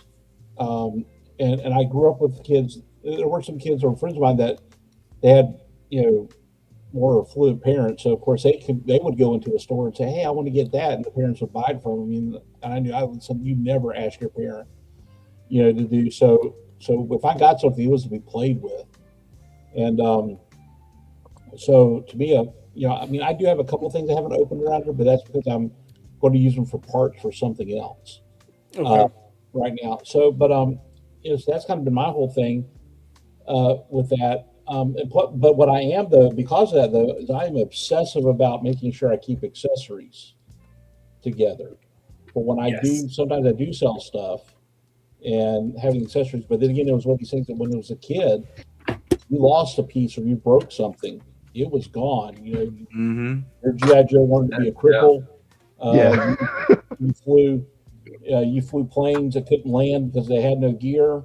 That was it. So I was always very obsessed about keeping things together and keeping things nice with that. But to me, like I said, these things are meant to be enjoyed. And I always say that if you're just buying toys just to keep them in a box because you're hoping to sell them one day, then you're not really a collector, you're an investor, and that's not a real good investment strategy. But each their own. All right, nice.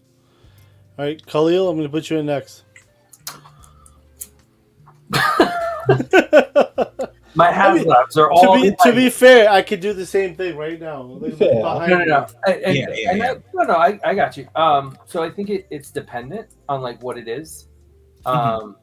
So like if it's a retail line, 99% of the time, as soon as it comes in the door, it gets opened.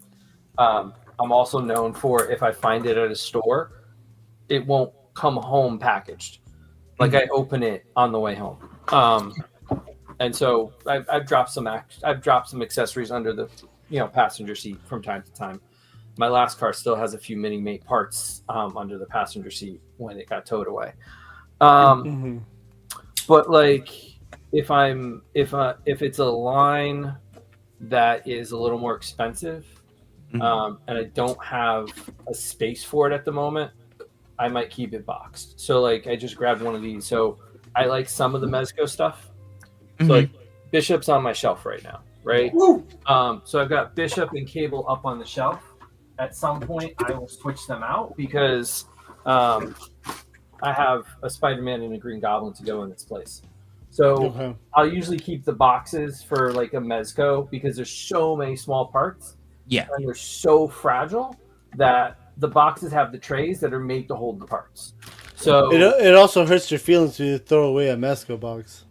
I've done it a few times. So I had friends that would like before I started buying Mezco, I was doing photography I was doing pictures for them, so they'd bring them over, no box, just the plastic baggie with all the parts, and I'm like, oh god, I can't even imagine this. And then there's stuff like same thing goes for my Robert. I can't say it. I just can't. My Mafex. I can't say Mafex. I can't do it. I can't do it. Again, same reason my Mezcos. So if I've got space, like Nightwing is chilling currently on my desk, open. But like this is a new one. I don't have a boys shelf set up yet. So the more expensive stuff will stay in the box until I've got the shelf set up. But like for the most part, the only times I've kept stuff in boxes on purpose is if it's a vintage figure and I bought it for the box, like to keep it. Like I got these Bionic 6 stuff. Okay. So Hey. I want the boxes, right? Yeah. No doubt on that one. Yeah. So, but like the Gargoyles line, I kept them all boxed because, and I did the same thing with Turtles until I was done collecting, and then I opened everything at once, so then I can put them up.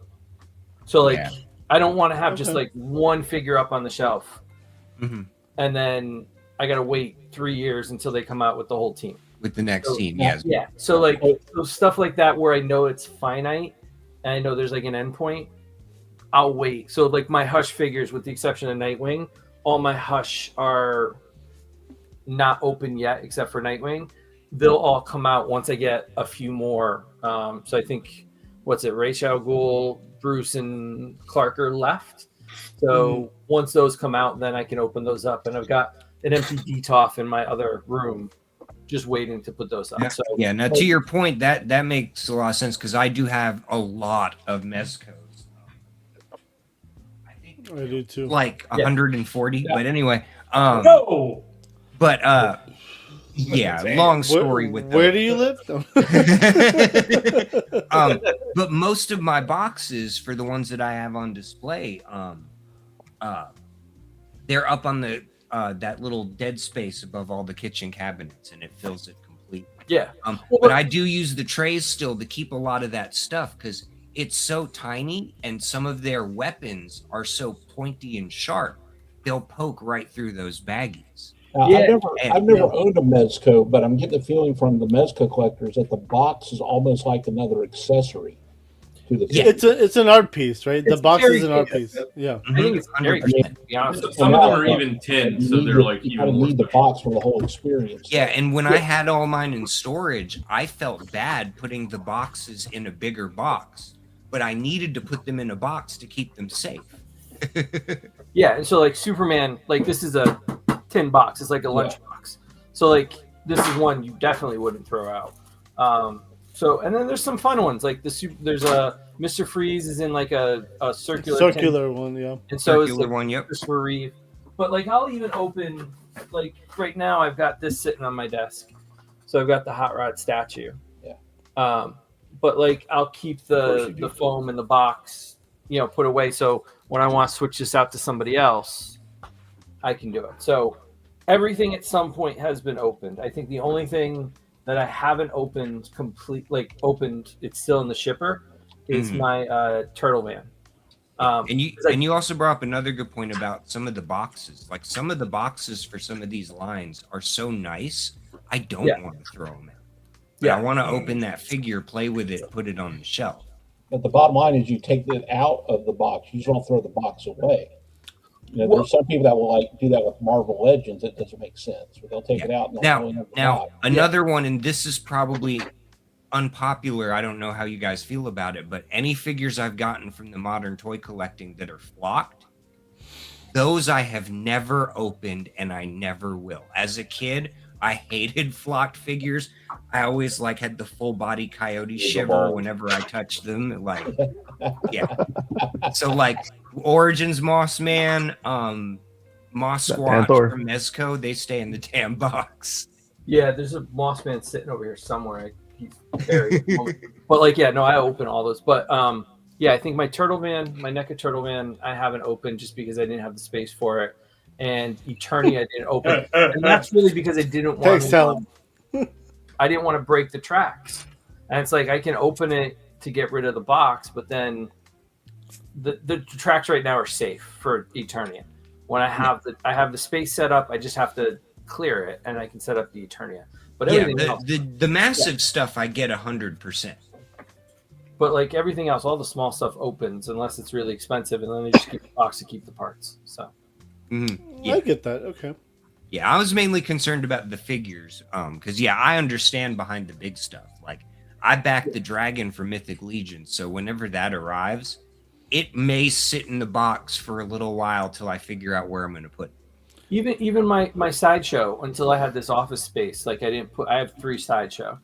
And I was able to cut myself off, and my cap is on that shelf. There's a Marty up there, and underneath it, there's a Luke. and I kept those boxed until I had the shelf space for them. So like, it's more of a safety issue than anything else. I get that.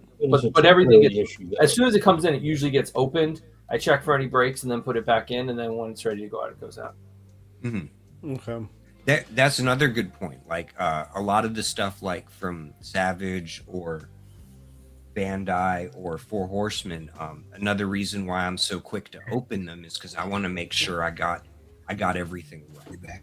No QC issues, right? Exactly. Yeah. Well, I just and the Horsemen, as whoever had the Koi earlier can attest, they are so fast and friendly when they're like, "Hey, man, I bought this from you, but this was missing. Do you have an extra you can send me?" And they ship it right out if they.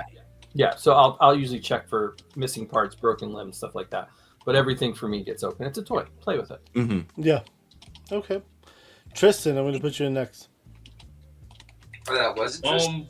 Nothing else too crazy to add. Like, again, as previously mentioned, the only stuff I have that's sealed is like reaction stuff that just looks better on the card. I have like a blue demon and a business suit that I'm like, I don't have anywhere else to put a blue demon in a business suit, so I'll just stick them on the wall. Same with the alien stuff they did.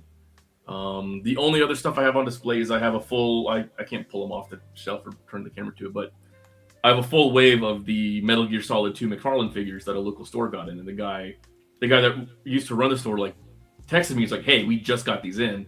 I know you probably want these." And I was like, "Yeah, I'll grab them up." And you know, old McFarlane stuff isn't really that great out of the box. So I was like, "It's a full set. I'm just gonna stick them on the wall." I like Metal Gear Solid 2. That's a great display piece to have.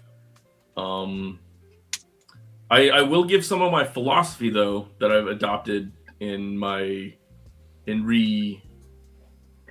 reappraising my buying tactics. Is I used to buy a lot. Same deal. I would kind of have stuff piling up. And to cut down on that, one of the things I do now is, in order to like commit to a figure, I will throw away the packaging as soon as I open it. And that's like my proof of like, I'm not going to sell this. I'm not going to repackage it up. I'm not going to like second guess it. If I have to end up selling it, someone's going to get a great deal of it because I don't have the box anymore. But that's like my proof to myself that it's like, I put in the pre-order, I put in the deposit. I'm going to use this. I'm going to display it. I'm going to enjoy it. And if I change my mind, I don't open it. I just put it in another corner to sell at swaps, online, stuff like that. It's officially yours. Yeah, and that's ultimately... Yeah, it's officially mine when I open it. And if I have to sell it, somebody's going to get a good deal because I'm not going to sell it anywhere near, aftermarket price because it doesn't have that box anymore. Yeah, and with some of the extras in, I'm not sure if I want, like those ones that are still in the box, yeah, kind of same reasons. But compared to y'all, like it's only like this many figures for me. Yeah. Like exception to the rule has been brought up, like those Mezco tins. Like I have the pink, I have the original pink skulls. Like I'm gonna throw away that metal tin. Like no. That's in the closet back there. Yeah. But yeah, like I've been wanting to actively use my vapor tin like as a legit lunchbox and take it to work. Do it. Do it. Do it. All right, Johnny Cock. Yo. We're gonna put you in next. Okay. Oh shit! 1 second. Wrong one. That's not me. Yeah, slide them in nice and slow. Okay. God. So I personally do have the philosophy of toys need to breathe. So if I don't open them up, it's usually just because I haven't got around to it because I'm busy or I need to make space for them. And when they're in boxes, you can stack them up, right? Yeah. And in the case of me, because I do buy a lot of like soft vinyl toys, like I have 4 of these, but they're all in different colors. So I have 2 which are still in the package since I already know what they feel like. It's just one glows in the dark and one's like synthwave colors, right? So so in terms of like the experience of playing with it or handling it, I already know what it feels like. So it's more like one day when I reorganize everything and I make space for the other 2, I'll take them out. So that's my thing, right? If I don't, it's just because I haven't, or the big thing I hate is when a whole bunch of shipments come at once and then you start unpacking everything and then you just have nothing but Amazon boxes and whatnot sprawled all over the living room. Hell. And I genuinely feel anxiety just before I start cleaning that up. So yeah. I definitely understand that for sure. Yeah. But yeah, no. Like I personally believe in opening everything up. For me, it's not an investment. It's an investment in my entertainment or my sanity, you know. But not. I'm not saving this like the green one in box so that I can flip it for 5 times the price in 10 years. You know, it's none of that. And and to your point, there's some things I have in my collection where I have some opened, but some I kept in the box just to add to the look on my shelf. Like I love the Gundam Universe figures, and I was talking about Exia earlier. I've got the Target exclusive Trans Am Exia. It stays boxed, but it goes in the back like a backdrop. So it kind of adds to the shelf, and it keeps my Gundam wing from tipping over and falling behind the cabinet. So I'll never see him again. Yeah. And then another thing for me now, because not as bad now, but when we were coming out of the pandemic, remember how like everyone had pre-order FOMO? So especially in the case of how Mondo used to, maybe they still do, but how they used to release things, you wouldn't know when the best colors would come out. So you just pre-order everything, and you don't get anything for at least 6 months to a year and a half. So in the case of me where pre-Mesco release, yeah. So in the case of me where I do have potentially multiple colorways of the same sculpt, sometimes my intention is maybe I'll sit on it, and when I have a clear cut of which is my favorite, I'll just let the other ones go one day. So that's my logic anyway. Okay. Very cool. Goose, I'm gonna put you in next. Okay. Oh, his answer. So, update. Okay. Not too shabby. Looks good. No, that looks clean. I like that. Is that the one that was at the skate park? What? Was that the one you took to the skate park? Yeah.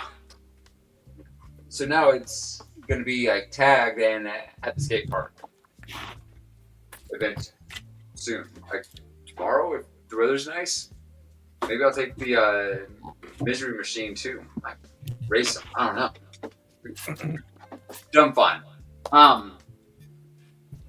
As far as opening toys,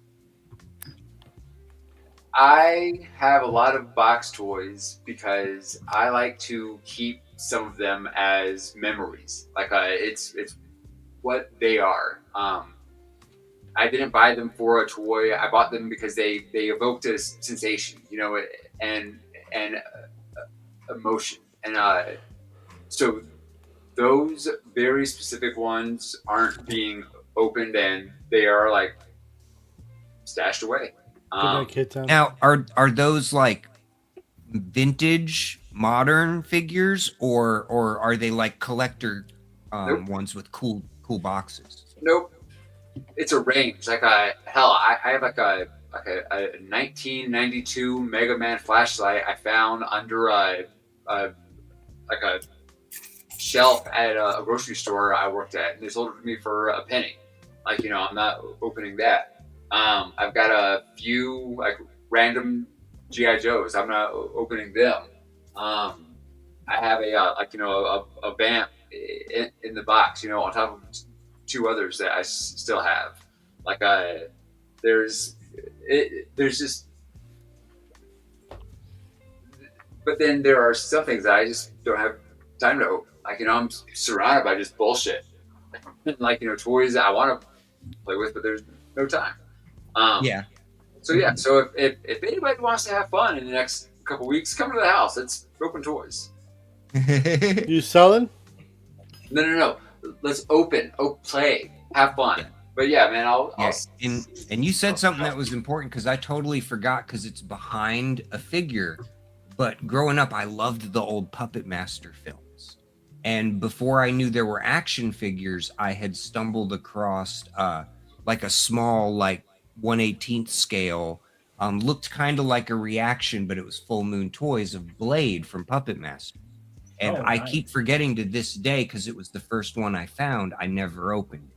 And he's sitting behind the actual Blade action figure right now. But yeah, that's a cool shout. Thank you, Goose.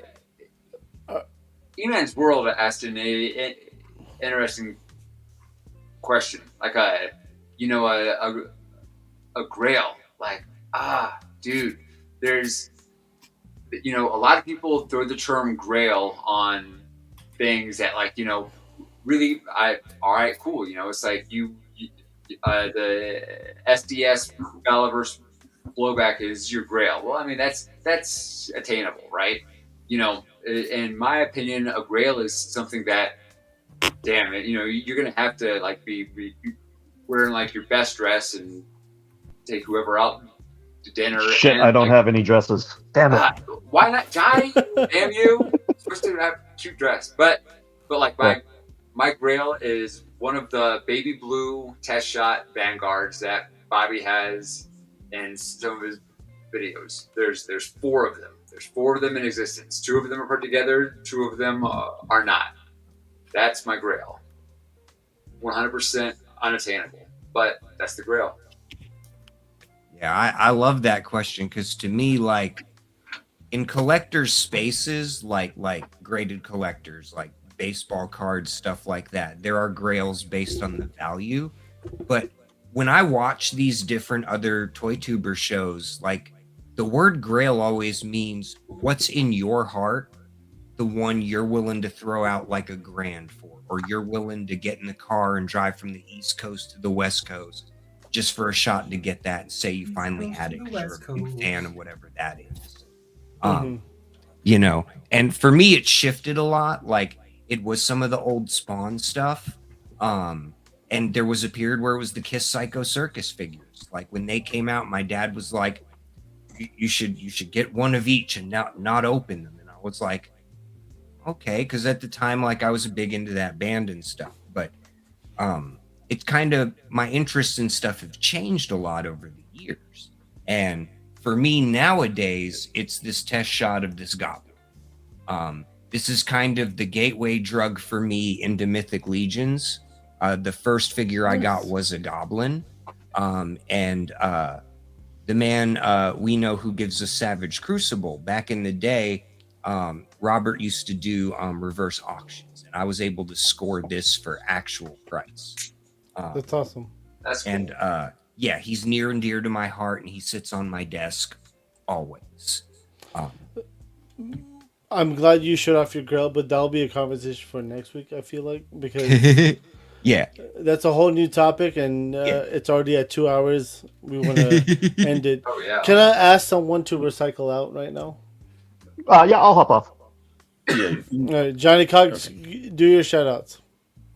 You can follow me on Instagram at Johnny Cock Art, and I also have the Art of Johnny Cock on Facebook page. And if you're from Alberta, Canada, I'm doing GameCon Canada in Edmonton this weekend. Hell yeah. Johnny, thank you for jumping on, dude. Appreciate it. Johnny! Yep, for sure. Have a good night, guys. Have a good night, Johnny. Peace. See you, Johnny. Let's welcome back Gibbs. Gibbs! Hey, I'm in a different hat. I got my hill hat on. Headcanon. I'm not a contrarian. I'm a hypocrite. There's a difference. It's a joke, Gibbs. I've got boxes of blank figures.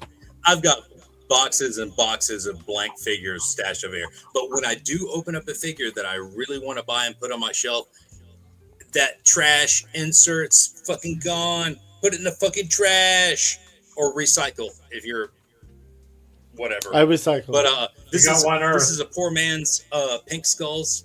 This is why I never would buy the. Mm-hmm. Oh, I've been there. I've got a handful who's of got them. to deal with flocking?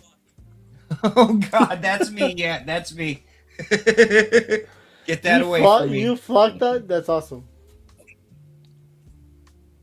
Fuck yeah. That's awesome. For sure. Just make sure you aren't in.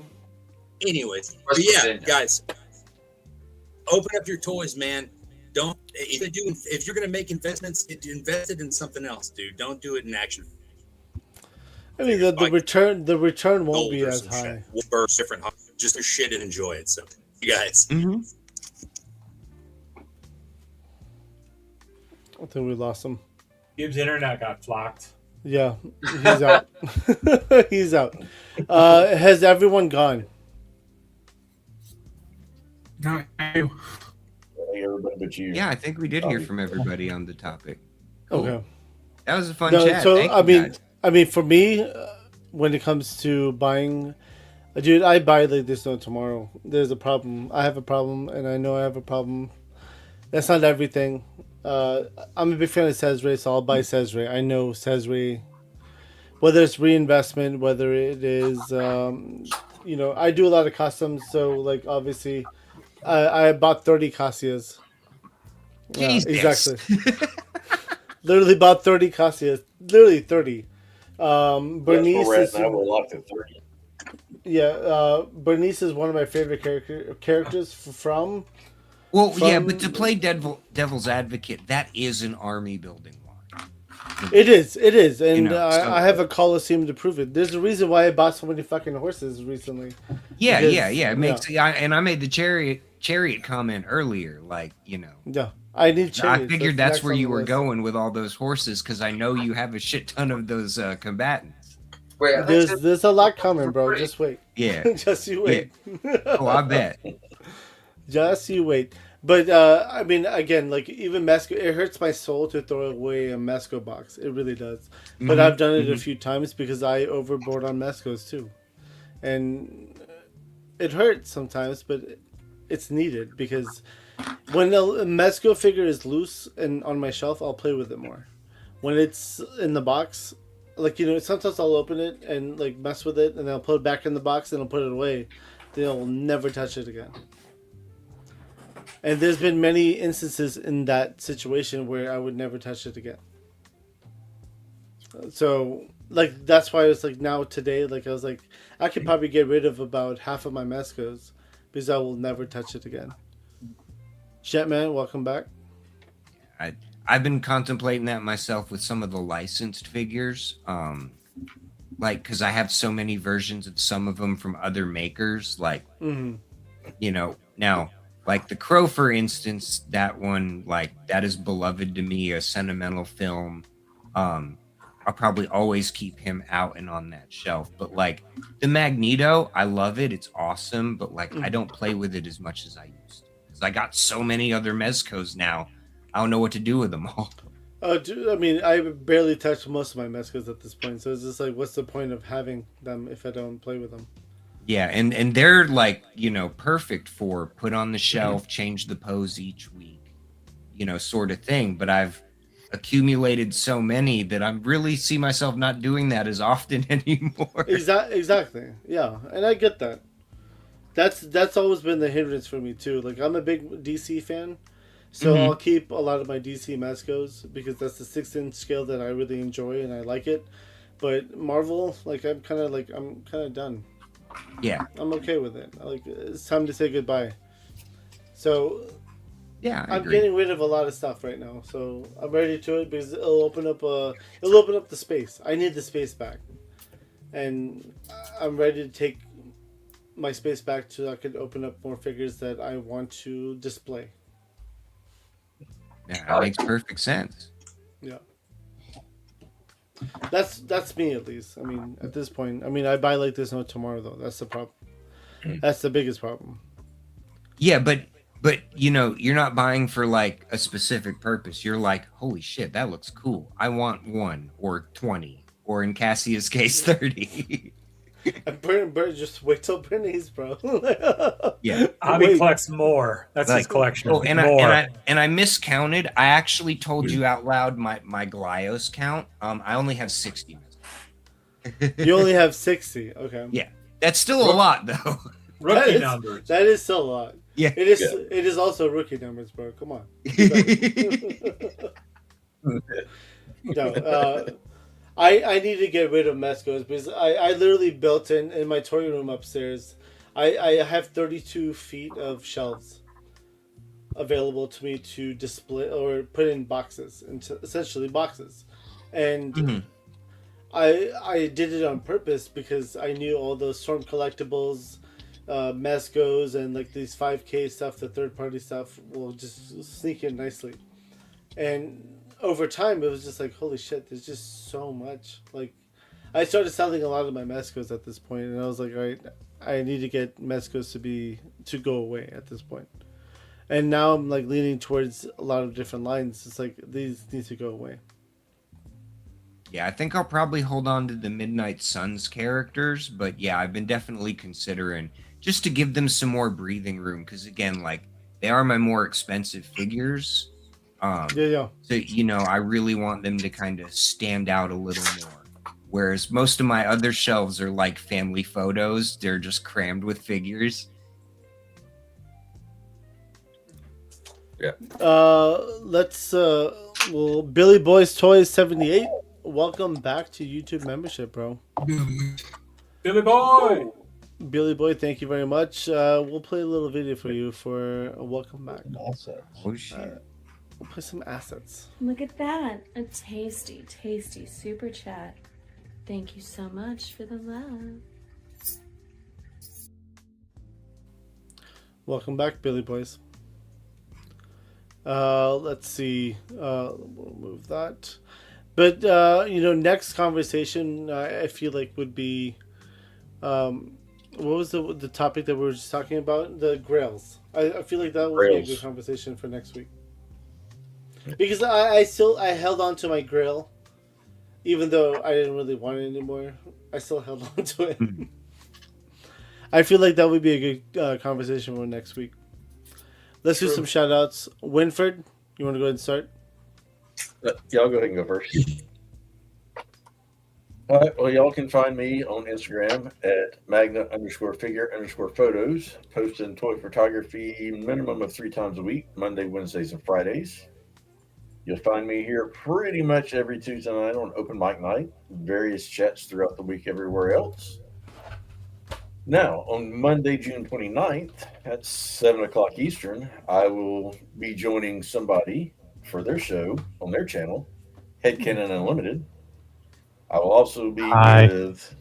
Talib is here. The one and Holy only shit. Oh, shit. Talib shows up just in time to tell everybody goodbye.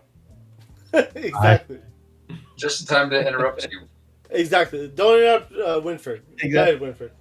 I was quiet. So, anyway, June 29th, 7 o'clock Eastern, I will be on Headcanon Unlimited's channel with Lucidibase 3, a.k.a. Old Man Lucifer, as well as Chris from Sys 3D Arsenal, talking about movies, toys, and just everything about the before times, back in the good old days. Oh, yeah. But other than that, yeah, like I said, you'll find me pretty much lurking in chats all over the place throughout the week. Nice. Stu, how about you? Instagram, Stu for Lunch. I do fun food trying out, some drinks, and the like. I got the Stoodles. Here's a preview of tomorrow. It's a pink rocket ship. Not, Yeah, it's a one-eyed rocket ship. That's sure definitely a is. pink rocket ship, yeah. You know, I like to draw poop. That's what I call it. Just some of the cool colors I like to do on the Stoodles and on there. And also, Stu, I did a live today. I've been doing it at 4 o'clock on Chicago time on on YouTube, and I get 1 or 2 people watching, which is fine. I just like to go on and play like RBI baseball or whatnot. And today I did one from the parking lot, and I got like 30 people watching because out of the blue. So who knows how that works? But so maybe I'll do some more of those. Anyway. Yeah, just so random, exactly. But you can always catch me on some chat rooms here and there. Rumor has it I like to chat in some people's rooms. And Men on Films on Saturday as well. And yeah, all that good stuff. So, and you'll see me on the highways and the byways. Oh, yeah. Jetman. I don't have anything coming right now. I'll just be in the chat throughout the week. I'm just too excited for Joe Fest to do anything special, so I'll just need a chance. Same to everybody. Hell yeah. Headcanon. Yeah. So, like Winford said, once a month I do a live stream on my channel. and basically I did because nobody will invite me on their channel, so I got to invite people onto my channel. So so this Monday, June 29th at 7 p.m. Like Winford said, I'm having Winford, Lou, and Chris from Sys 3D Arsenal. By the way, he's got a lot of incredible stuff. If you use FFC 10, you get 10% off your order. And Mike Winford was talking about, we're going to be talking about, so we all come from a certain level, a certain era of time. And we're going to talk about, what it was like, when there was no spoilers for stuff, or you made a decision to see a movie because of the poster in front of the thing, and you bought music without listening to it first or knowing anything about it, and toys you had to wait, and you didn't know they were coming out till they were on the shelves. So we're going to talk about that, and if enough folks like it, then we'll probably do some more focused content in the future with that. And also on Instagram, something this will play in when we do talk about grails. For a while now, I've been trying to my favorite JoJo vehicle is the Skyhawk, and I've got just about every variation that they've made of it. And I've been developing a headcanon, so to speak, of if this was a real aircraft, how would it have come about? Why things are variant? And I've been wanting to do if you ever see the YouTube channel Dark Skies, it talks about Cold War aircraft. I've always wanted to kind of do a documentary like that, but I don't have the time or the talent to do it. So I'm going to start releasing some of that stuff on Instagram as I go through some of that lore I've created for that vehicle. So at Headcanon Unlimited is my Instagram. If you're following, please go to follow, and hopefully please show up for the show. Hell yeah. Stick. What's good, y'all? I'm the professional lurker, Evil Stick. Maybe one of these days I'll start creating content. We'll see. But what I do have, you can find on Instagram. Maybe I'll start uploading sometime. And yeah, normally if I'm not playing with my toys, I'm doing an unhealthy amount of playing video games. So if you need a new Steam homie or Discord homie, holler at your boy. Hell yeah.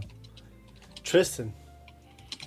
Hey, at @Hef_Gigante is my Instagram, and like everybody else, I've been ruminating on the Grail thing ever since it was brought up. So I Googled it for the hell of it and discovered I was about 500 feet away from seeing it in person on a trip I took a year ago, but I didn't go in that store, and now I'm like, shit, I could have seen it, but not bought it because it's still.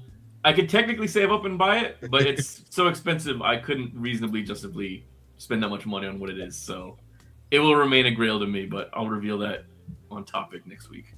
Oh, cocktease. K-Dog, that's fine, dude. No worries. Khalil. At Caster's Corner on everything. Saturday nights we do 9 o'clock. Talking toys, movies, video games, all that kind of stuff. This Saturday's guest is going to be a surprise, so you have to tune in at 9 o'clock.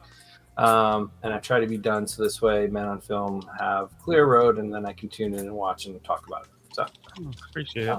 Yeah. Goose. Yeah. I am the Goose. You can find me on Figure Fight Club, Instagram, whatever, all over the place. No, I'm not. Only on Figure Fight Club and Instagram. So find me here. Talk to me. I'm the Goose.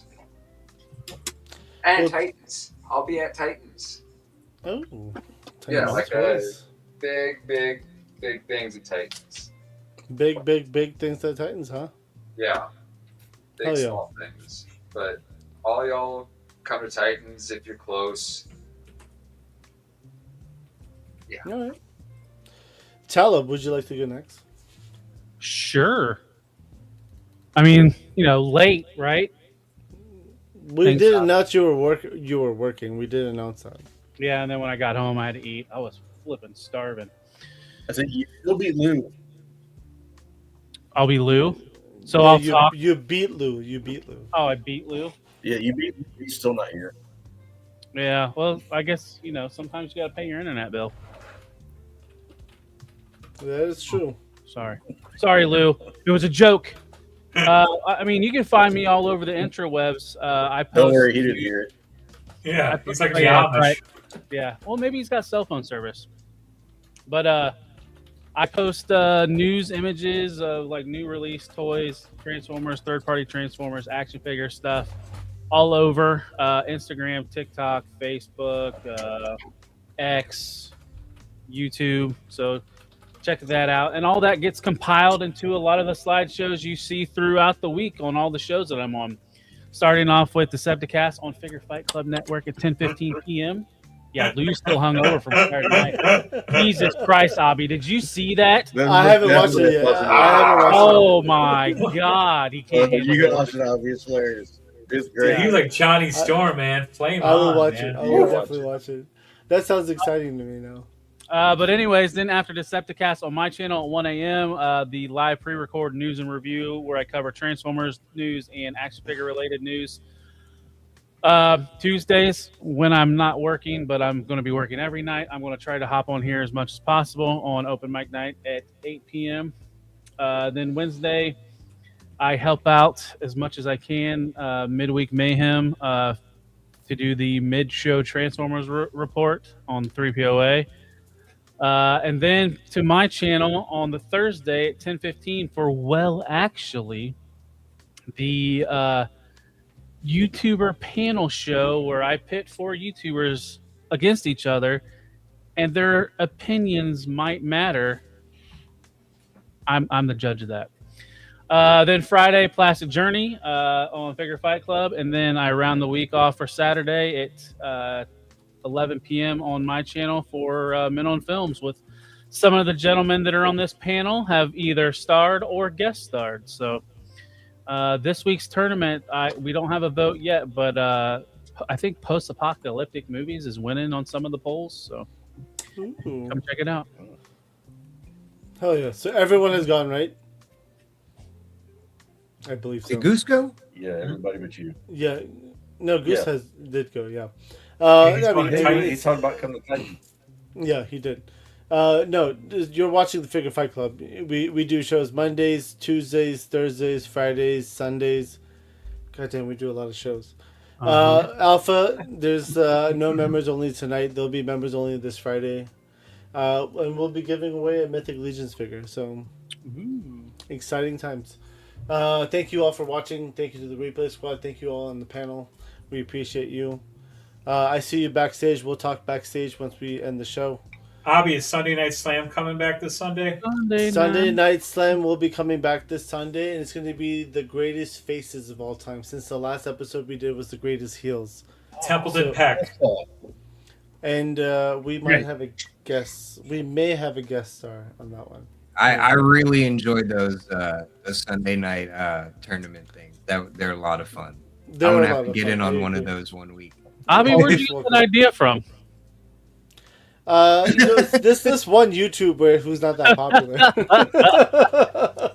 started doing these these brackets, and I was like, that's a good idea. I like it. And if you don't know him already, it's Talib1980_collects. Go check him out. He's okay. You figured it out. He's into robots a little bit. But next Friday, our VIP, or this Friday, not next Friday, this Friday, our VIP is going to be. We collect the Mezcos and Marvel Legends and even the third parties. We shop the Legos and McFarlane's and we even check out the Barbies. We hunt to Walmart and at Target and anywhere with toys. We help each other out because we do it for the boys. Welcome to the Plastic Journey Podcast. J5 Toys will be joining us. He's going to be talking about his plastic journey. He's going to talk about his Kickstarter as well. So it'll be a lot of fun. Right on. And again, thank you all. You guys make this. This is Open Mic Night. This is the community show. Thank you. Appreciate you all. And we'll see you on the next one. Peace out. Later. Deuces. Deuces.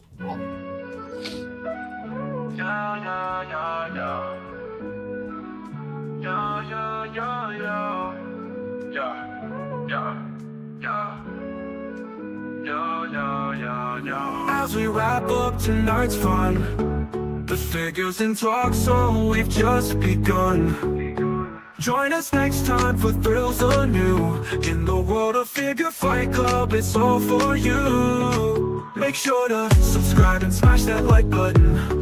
See you next week on Figure Fight Club, stay strutting. This isn't goodbye, it's just to see you later. In the meantime, go check out another creator. So keep your figures on display until we gather here someday.